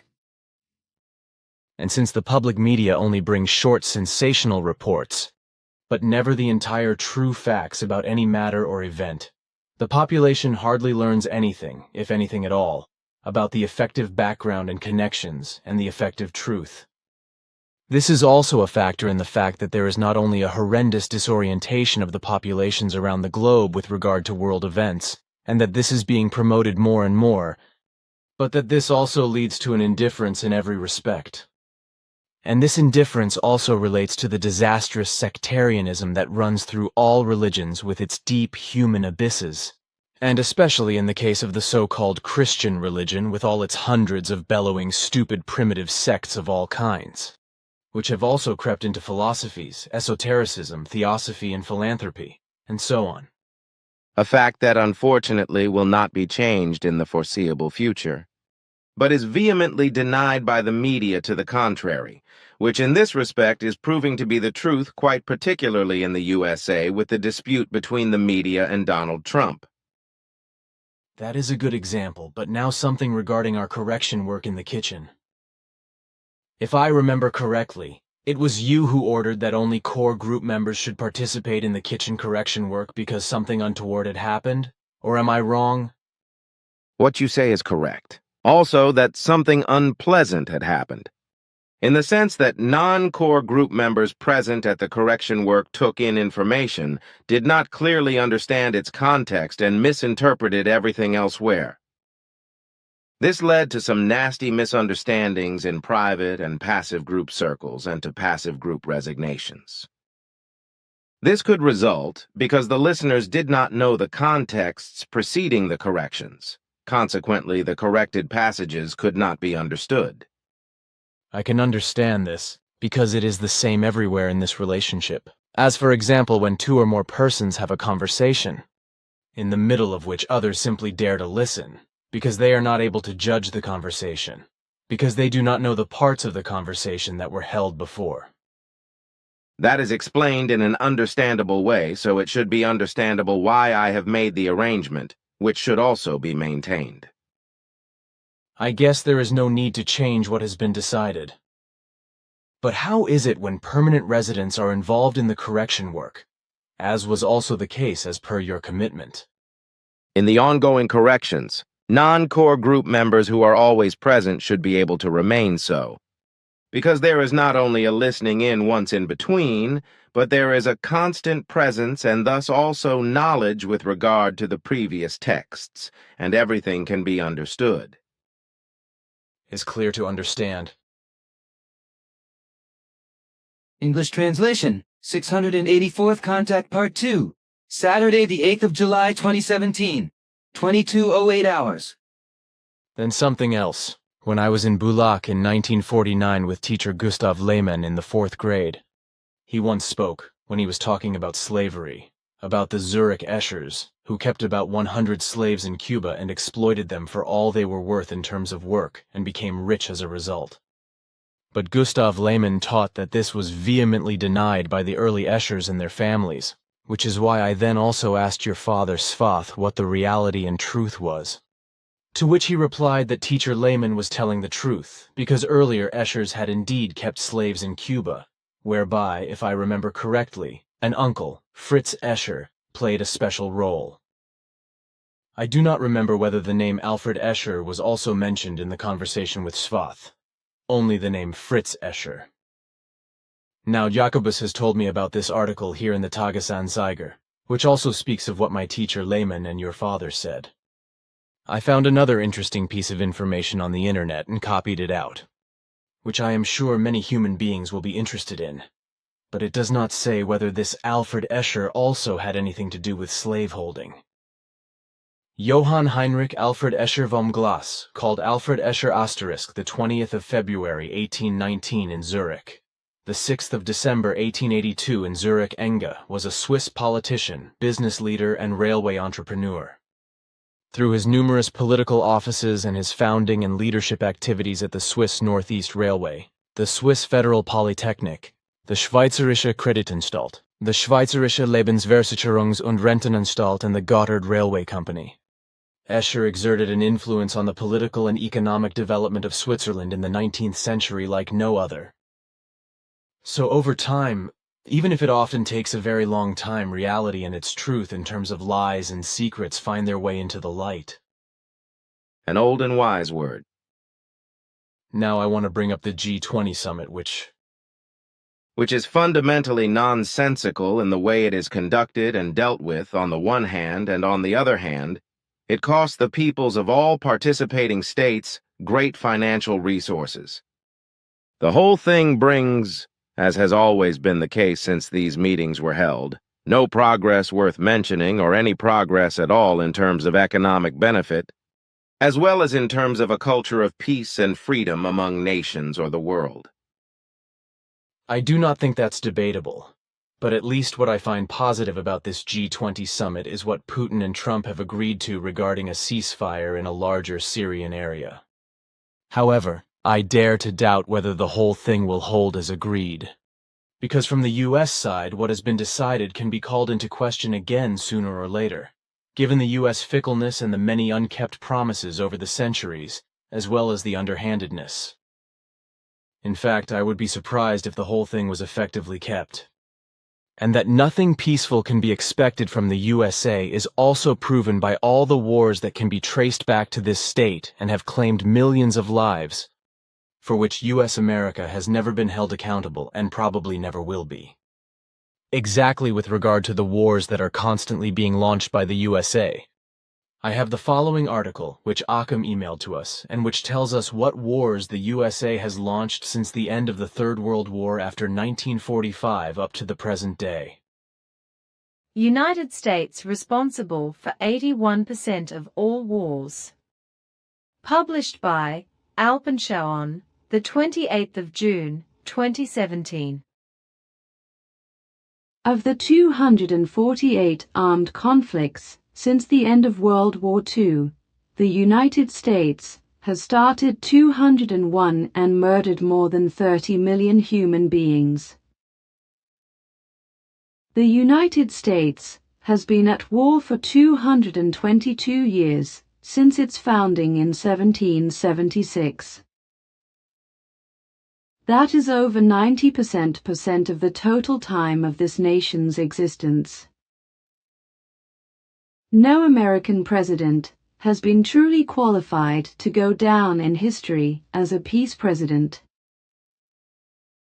Instead, all U.S. presidents can practically be described as war presidents and the worst butchers. Facts. Since World War II, Earth has experienced 248 armed conflicts.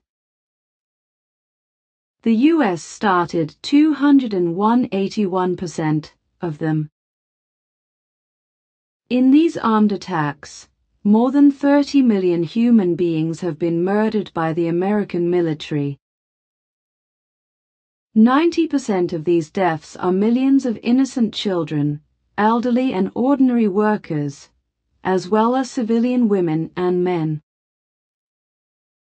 The Americans have murdered more human beings in all these wars than Hitler's Nazis. Official reports confirm that all the reasons the U.S. gave for the armed attacks were demonstrably false. The United States has not had a single decade in its history without war. The only time they managed to stay without war was 5 years from 1935 to 1940, during the isolationist period of the Great Depression. Source: Der Wachter die Alpenschau bedankt sich. Vereinigte Staaten für 81% aller Kriegverantwortlich. Your concerns are valid, and what this article says should be enough to make pro-America people realize whose conscious child those in charge of the U.S. are. You can say that out loud, but it is simply, try before you trust. But something else in relation to the G20 summit. What do you think of the chaotic people who marched from several countries to the G20 summit and are effectively causing terror? In my opinion, the whole thing of these disguised idiots has nothing to do with a useful demonstration through which something valuable could be achieved in politics, but with terrorism. Effectively, everything is aimed only at terror and destruction, at idiotic and evil gavolt, at setting cars on fire, etc. Damaging, hitting, beating, kicking, disabling, hurting, breaking, smashing, crushing, shattering, pounding, battering, bashing, demolishing, trampling, destroying, smashing and ruining, and all this just to satisfy the mania for degeneracy and destruction, for beating up and hurting the forces of law and order, for shouting and primitive instincts, and to cause as much damage as possible, for which the working and tax-paying people have to pay again, and pay for everything. This is undeniably as you say. Then I have another article by Occam here that you should read. Ta reads, Could the universe have consciousness? Fernando Calvo, Terra Mystica, Tuesday, the 27th of June, 2017, 1440 Universal Time Coordinated. Copyright NASA/ESA/ESO.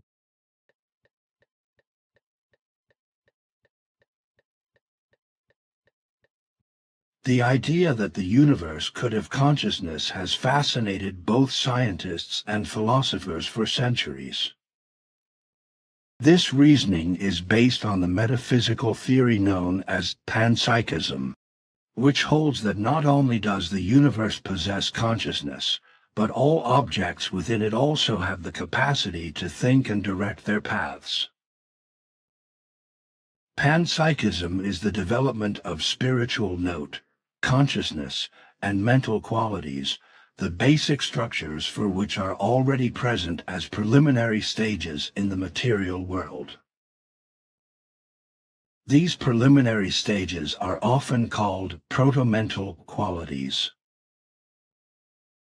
Panpsychism does not assume that atoms or bacteria, for example, can experience pain or similar states of consciousness, nor that all things have a soul.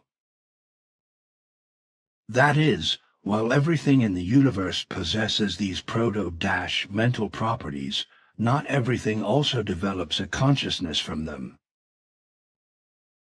And it may sound strange, but the theory also has a growing number of supporters among scientists. Because even though it seems pretty fantastic, it is very difficult to disprove it definitively.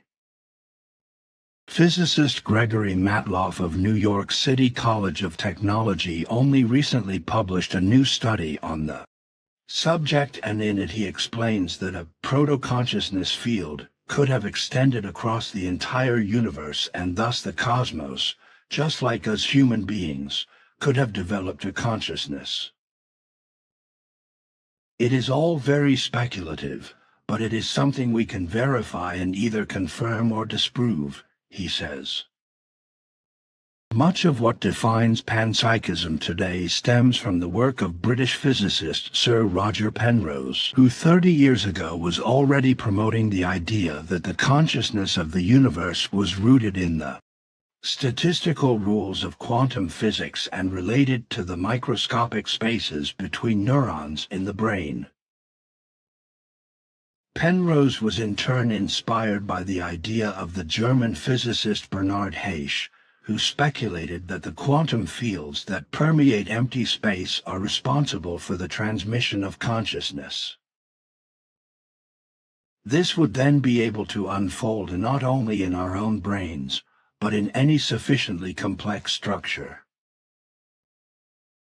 However, whether this can actually ever be proven and understood by us remains to be seen. Source: Conti das Universum über ein Bewusstsein verfügen. Really interesting. I suppose you want this inserted into our conversation? Exactly. While the article is for the Zeitzeichen, which I will of course put it in, I think it might also be of interest in our conversation. No doubt about it. Then once again I would like to say something that will take some time, if it is all right with you, my friend. But it would take a little longer. Of course, nothing is beyond him. Good, thanks, because there's been something on my mind for over a month now that I would like to say. There was a program on television some time ago about how this and that kind of insect should best be exterminated because they would transmit diseases to human beings, and also be deadly. For my part, I find that idiotic, because I learned something different from your father Svath, and also from you. And I know that actually all genera and species of insects are important and all have their certain tasks. And also those that can sometimes be very annoying, but which can be fought off in various ways without having to exterminate them. Although I learned a lot about insects from your father Svath and at school, what I have continued to learn about these diverse life forms until today really shows me how very important and indispensable insects are in many ecosystems. The fact that many insect genera and species play a very important role in the reproduction of plants, for example, as well as in soil fertility, is probably unknown to most human beings. Especially those diverse insects that perform their important pollination work on fruit blossoms, flowers, herbs, and all kinds of inflorescences on all kinds of food plants make an invaluable and immeasurable contribution to supplying the human beings with food. But all these many insect species are threatened, and in some cases their situation is not only not good, but effectively precarious. In all the time of the mass increase of the Earth's population, especially in the past decades, not only the number of insect species has drastically decreased, but also the number of individual life forms in terms of their genera and species. In part, the losses in this regard are extremely dramatic, but this is neither known to the majority of humanity, nor would they care if they knew this fact. The mere fact that many areas of the Earth are experiencing drastic losses of bees, moths, various flying mice and beetle species, butterflies, Hoverflies and other flower and flower-pollinating insects already heralds a dire emergency situation, which is already leading, as in China. For example, to human beings themselves having to carry out the necessary flower pollination so that fruit and other flower-dependent and thus pollination-requiring foodstuffs can still grow. And indeed, an increasingly rapid dramatic insect die-off is being observed worldwide, with the biomass of flying insects having declined by 80% between 1989 and 2014 alone, as I recently read in a technical article. These losses of insects of various genera and species put entire food chains at risk, because if the necessary insects are missing, on the one hand, more and more plants are no longer pollinated, while on the other hand, the food basis is also increasingly missing for insectivorous bird species, amphibians and lizards, as well as other insect species.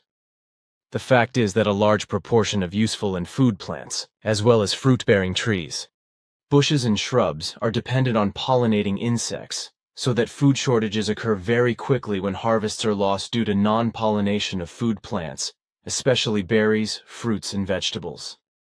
In addition to pollination, the danger of natural dispersal of plants of various kinds is also becoming more and more precarious, as biodiversity continues to decline, and this is because poisons from agriculture and horticulture are increasingly reducing certain bird species of all kinds, which also contribute to the spread of various plants, as do ants, various beetles, squirrels, and other creatures that collect and distribute seeds. Pollinating insects are under pressure for a variety of reasons, most of which come from various human activities, especially the unthinking and criminal use of pesticides, which kill off the necessary insects and their broods. On the other hand, the landscapes and thus the habitats as well as the diversity of the plants growing there are also being changed and destroyed, and thus also the habitats and food for many insects pollinating the flowers. The effective fact is that about 1.38 million diverse lifeforms are known on Earth. But Yaren declare that about 12 million living beings of the most diverse genera and species are still unknown on the entire globe and consequently have not been researched. Of the mentioned number of living beings, that is to say 1.38 million, as taught according to earthly zoology. According to earthly entomology or insectology, the majority of them, just under 1 million species, belong to the class of insects, whereby in Europe there are about 34,000 species. Insects are mostly perceived as a nuisance by human beings, who are also not very interested in these living beings, which is why they are also not interested in their importance in ecosystems. Consequently, they either completely neglect learning and knowledge about them or do not perceive the whole of insects as particularly important. However, this is probably not simply due to their size, but rather to the indifference and disinterest of human beings with regard to nature and its fauna and flora. Of course, most genera and species of insects are only a few millimeters in size and also live predatorily or as parasites. But it is generally the case that human beings, out of sheer ignorance, regard the majority of all insects as pests. This is especially the case when certain of them cause crop failures, such as the Colorado potato beetle.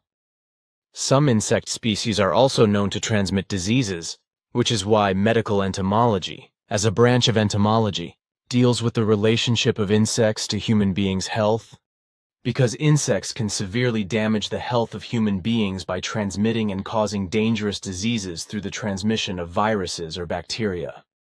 For this purpose, I have here an older list that I have had in my computer for a good 3 years and would like to read out. Insect pathogens: yellow fever caused by mosquitoes, Aedes aegypti.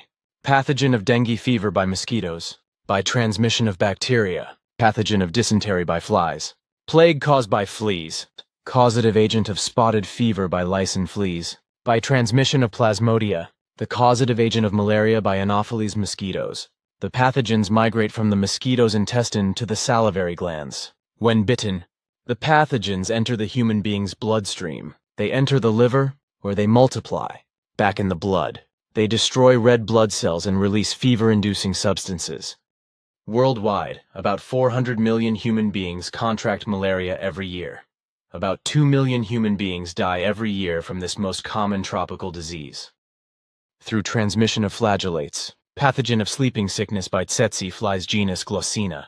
After being bitten by the tsetse fly, the pathogens enter the human being's brain via the blood.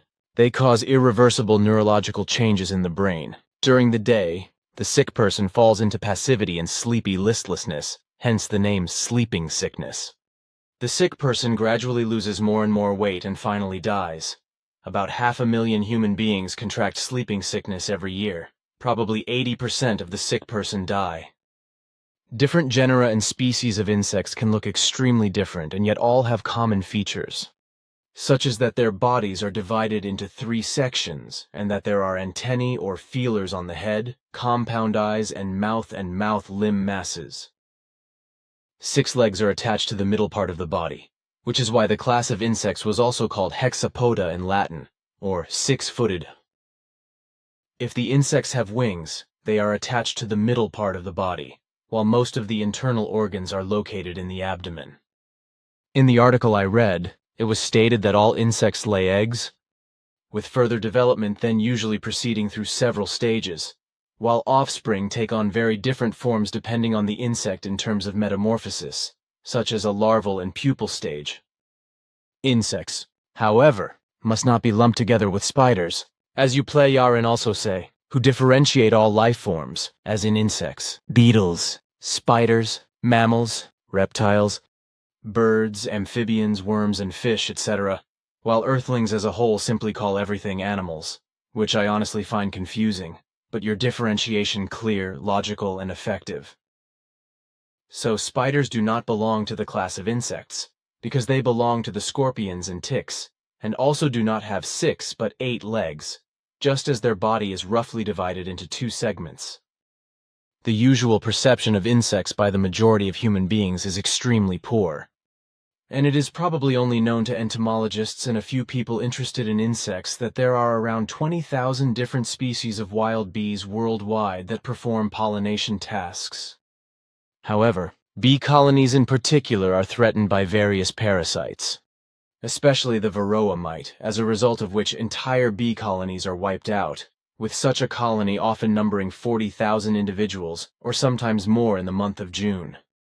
There are also many species of butterflies, flies, moths, beetles and wasps that pollinate a wide variety of plants, but also various birds, bats, and other life forms of many different genera and species, even if they are of much less importance in this respect. In the main, therefore, it is the effective professional pollinators that fertilize the various flowers by transferring pollen between male and female plant parts, whereby these fertilized inflorescences then also actually produce fruit. So the pollinating insects, etc., enable the plants to bear fruit and also reproduce through their seeds. So the vast majority of wild and cultivated plants depend on insect pollination and a few other life forms. But a certain proportion of other plants are self-pollinators or wind pollinators, in that they pollinate themselves or are pollinated by a transfer of pollen by the wind or by water. Pollinating insects seek out flowering plants primarily because they feed on pollen and nectar. But not all insects are generalized to all flowers, and consequently various insects are only specialized in certain flowering plants. I learned from Svath that about 90% of flowering plants depend on pollination by living creatures, while the remaining 10% are pollinated by self-pollination or by the wind, or, in rarer cases, also by water. In water pollination, your father Svath explained, pollen is transported through the water and the plants are pollinated in this way. In nature, therefore, pollinator life forms play the central role 90% in ensuring stability in all food chains, because berries, fruits, vegetables, and flowers of plants with their nectar serve as food for very many life forms, including the human beings. In addition, plants, like the pollinator life forms themselves, provide a habitat for other and tiny life forms, microbes or microorganisms, small organisms and microscopic organisms consisting of individual cells or cell aggregates. Microbes include bacteria eubacteria, bacteria, Archaebacteria archaea, a large proportion of fungi including yeasts, many algae and the protozoa single-celled organisms. Particularly in horticulture and agriculture, pollination of the blossoms of trees, shrubs, bushes, grasses, and other plants of all kinds is of the utmost importance. Because for 3/4 of the most important horticultural and agricultural products, their pollination determines both the harvest quantities and the quality of the products. If pollinators were to disappear completely, there would be major crop losses. A total loss of pollination of the flowers of some important food and other crops would result in a harvest loss of up to 93%, and thus in food shortages and famine. However, it is not only the direct food for human beings that would be in short supply, because a loss of pollination would also affect the fauna and flora, and thus the entire ecosystems, which also includes all forests worldwide, of which around 80% of all trees, bushes and shrubs and other plants are pollinated by insects, beetles and birds, etc. In the European forests, these include the forests of the Mediterranean, the Mediterranean, the Mediterranean, and the Mediterranean. In European forests, these include above all maple, sweet chestnut, cherry, lime, horse chestnut, rowan, willow, and hawthorn, as well as many flower-bearing ground plants. And as difficult as it is for lay people to understand, it is the insects of all things that do a lot for the energy and nutrient influxes in the forests and regulate them to a large extent. Many insects eat leaves and needles, whereby the plant material is digested and the excrement reaches the soil, which is then further processed by microorganisms. In this way, the natural cycle takes place, whereby the nutrients are made available again, new humus is created, and the forest soil is loosened and made fertile. This is a process that is also naturally present in every garden and agricultural soil, but is prevented by the application of poisons, the extermination of insects and other life forms, and the concreting over of meadows, gardens, meadows, and fields, which ultimately leads to the leaching of the soil, which only remains fertile with all kinds of artificial fertilizers and produces ever leaner harvests. In the forests themselves, many species of insects work in various ways for the benefit of the forest and all life forms, so also for human beings. For example, various insects contribute to the decomposition of dead wood by crushing it and its bark, thereby doing the groundwork for microorganisms that completely decompose all the material, returning it all to the natural cycle and placing it within it, allowing new life to form again. Insects sometimes also colonize diseased trees and cause them to die, which ensures that the health of the forest is promoted. But even all this is only a small part of the whole benefit that insects provide, because effectively they do much more, such as recycling the droppings and carcasses of other life forms, up to and including large forest animals, as the pill borer does in the beetle world. However, just as insects also utilize other insects and their droppings as well as their dead bodies, they in turn serve as food for day and night birds, such as woodpeckers, tits or sparrows, as well as for other life forms, such as lizards, frogs and mice and bats, etc. In addition, many insects also eat other insect species, thus regulating the ratio of genera and species, which normally prevents the mass occurrence of insects. This is normally the case, because nowadays it is no longer possible to speak of normally, because through the criminal and irresponsible intervention of human beings in nature and its fauna and flora with deadly poisons, destruction and poisoning, everything has fallen out of normality, and consequently the laws of nature and all natural life have fallen out of any natural order. Especially the neonicotinoids, which have been used in agriculture since the mid-1990s to control pests, have an extremely destructive, exterminating effect and are particularly dangerous for bees, although they also kill countless beneficial insects in addition to the so-called target species, which are called harmful insects, as you explained to me some time ago. However, with regard to the extermination of insects, there are other factors that have a destructive and devastating effect on the whole of nature, and thus on fauna and flora, such as the intensive cultivation of floodplains, fields, gardens, forests, and meadows. As a result, all beneficial insects, butterflies, beetles, hornets, day and night birds and wasps, etc., as well as small and large mammals of all genera and species have less food and habitat and consequently migrate to villages and cities, or simply become ill and die miserably. More intensive cultivation and multiple mowing, as well as the increased grazing of cows, cattle, bulls, goats and sheep, are increasingly causing the loss of flowering plant diversity. Just as the irresponsible use of herbicides as weed killers is causing a catastrophic reduction in flowering offerings, even to the point of complete extinction.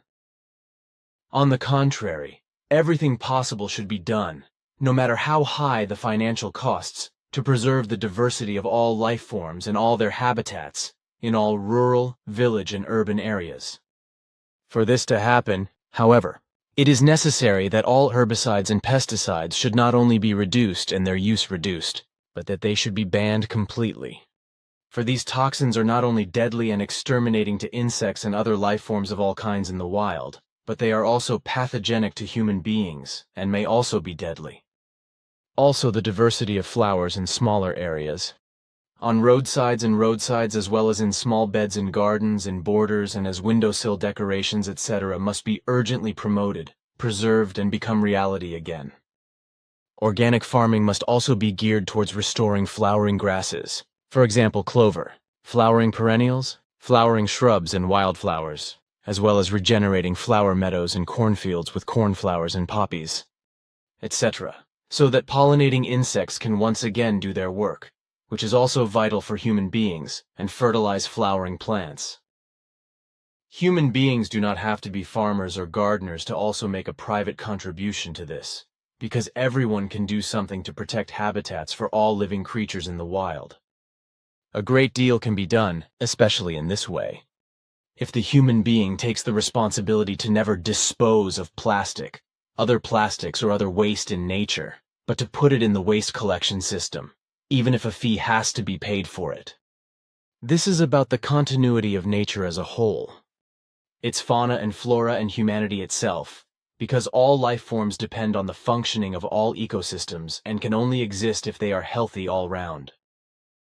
And these ecosystems also include all insects, which must not simply be completely destroyed and exterminated because they belong to the overall life system of the planet and all life forms. And even then, they must not simply be exterminated if various of them sometimes become a nuisance and harmful to human beings and food production, because these pests also have their specific tasks to fulfill in nature. And since time immemorial, it has been proven that when living beings on Earth have been exterminated, the whole of nature, its fauna and flora, and also the human beings of Earth have suffered disadvantages and sometimes even severe damage. So it is necessary that a better food supply is maintained or even created for the whole diversity of insects. This means that the greatest possible diversity of flowering plants is also to be provided for various other life forms of the wild, that is to say the fauna and flora, whereby the palette for this ranges not only from fruit trees to chestnuts, shrubs and bushes, but also to the thousands of herbs and flowers of all genera and species of all areas on land, in mountains and on water. Even small and smallest areas and flower boxes in front of the windows already bring great effects, and this is also already eco-cultivation. A long speech and a lot of sense. But now I would like to discuss some things privately with you, if there is nothing else you would like to say. I do have one more thing, if you do not mind. That is, of course, unquestionable. Thanks. Actually, there is one more question, and that is in relation to the so-called Darknet. This is the Internet, but not the one that is generally known, but the dark Internet, which is much more extensive than the generally known and used Internet, which is only a small fraction of the whole and only the surface. In the background of this official Internet net is the extremely extensive so-called Darknet, which is freely accessible to connoisseurs, hackers, black marketeers, arms traffickers, sex slaves and labor slaves, traffickers in women, girls and small children, prostitution, political activists, drug traffickers and terrorists, etc., via browsers and search engines, and is beyond all control. On the Darknet, virtually any person can order and buy anything, which is then paid for by bitcoins and then delivered by post. For the Bitcoin's payment method, which is unknown to me, I found the following explanation on Wikipedia. Bitcoin is a decentralized payment system that can be used worldwide and is the name of a digital monetary unit. Transfers are processed by an association of computers over the internet with the help of a special peer-to-peer application, so that unlike in conventional banking, no central processing office is needed. Proof of ownership of Bitcoin can be stored in a personal digital wallet.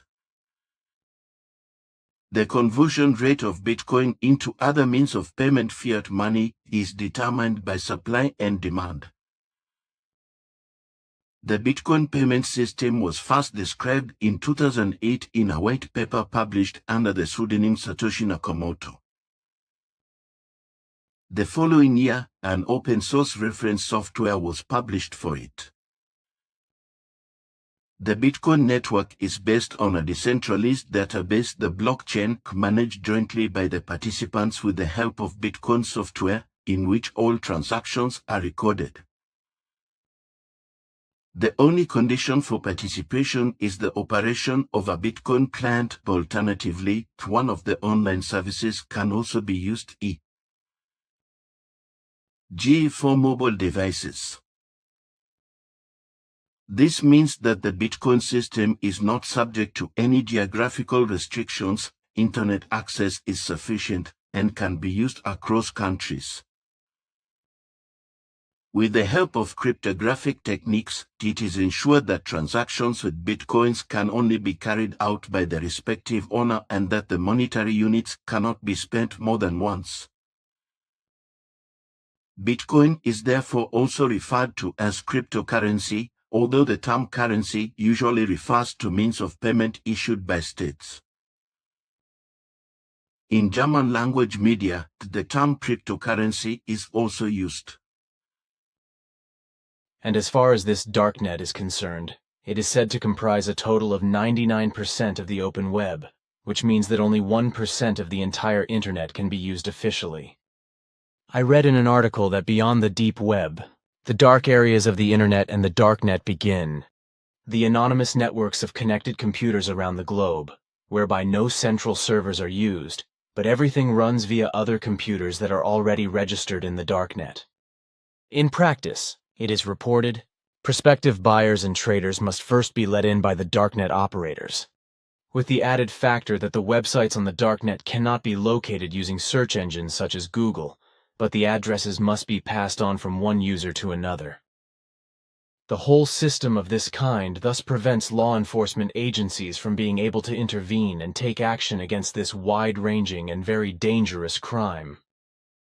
The so-called deep web contains mostly legal, password-protected archives and catalogs, and beneath this deep web level is the Darknet, which is only accessible to connoisseurs, hackers, and the informed. And those who travel in this gray zone surf around anonymously.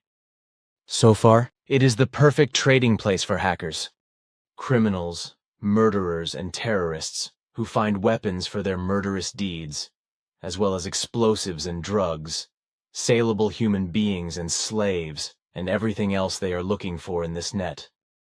Visitors to the Darknet are said to be 2.5 million per day, while 57% of the Darknet is said to consist of illegal content, including child pornography and the very trafficking of human beings, women, children, and infants for sex slavery.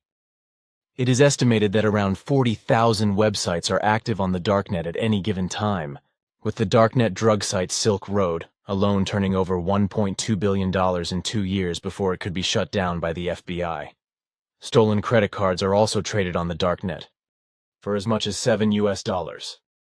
For some time now, however, a certain cyber specialist, an American computer scientist named Chris White, is said to have developed a program, which he calls MEMEX, with which the Darknet can now be decrypted and, under certain circumstances, many crimes and criminal acts, murders, and large parts of the drug trade as well as other evils can be prevented. And what I am interested in now is this, whether you know anything about this, and if so, to what extent what I have recited from an article corresponds to reality. What you have explained is indeed known to me. And I therefore did not want to interrupt you in your flow of speech, because it was certainly good that you have explained the whole thing in some detail, because an explanation is necessary. But as I am also aware, it is correct with the MEMEX program, as a result of which various things on the Darknet can be uncovered and those who are guilty can be caught and punished. In fact, however, it will take a very long time until everything is reduced to such an extent that then only small dangers can emerge from the whole thing. But now, dear friend, we should come to our private conversation, which is also important.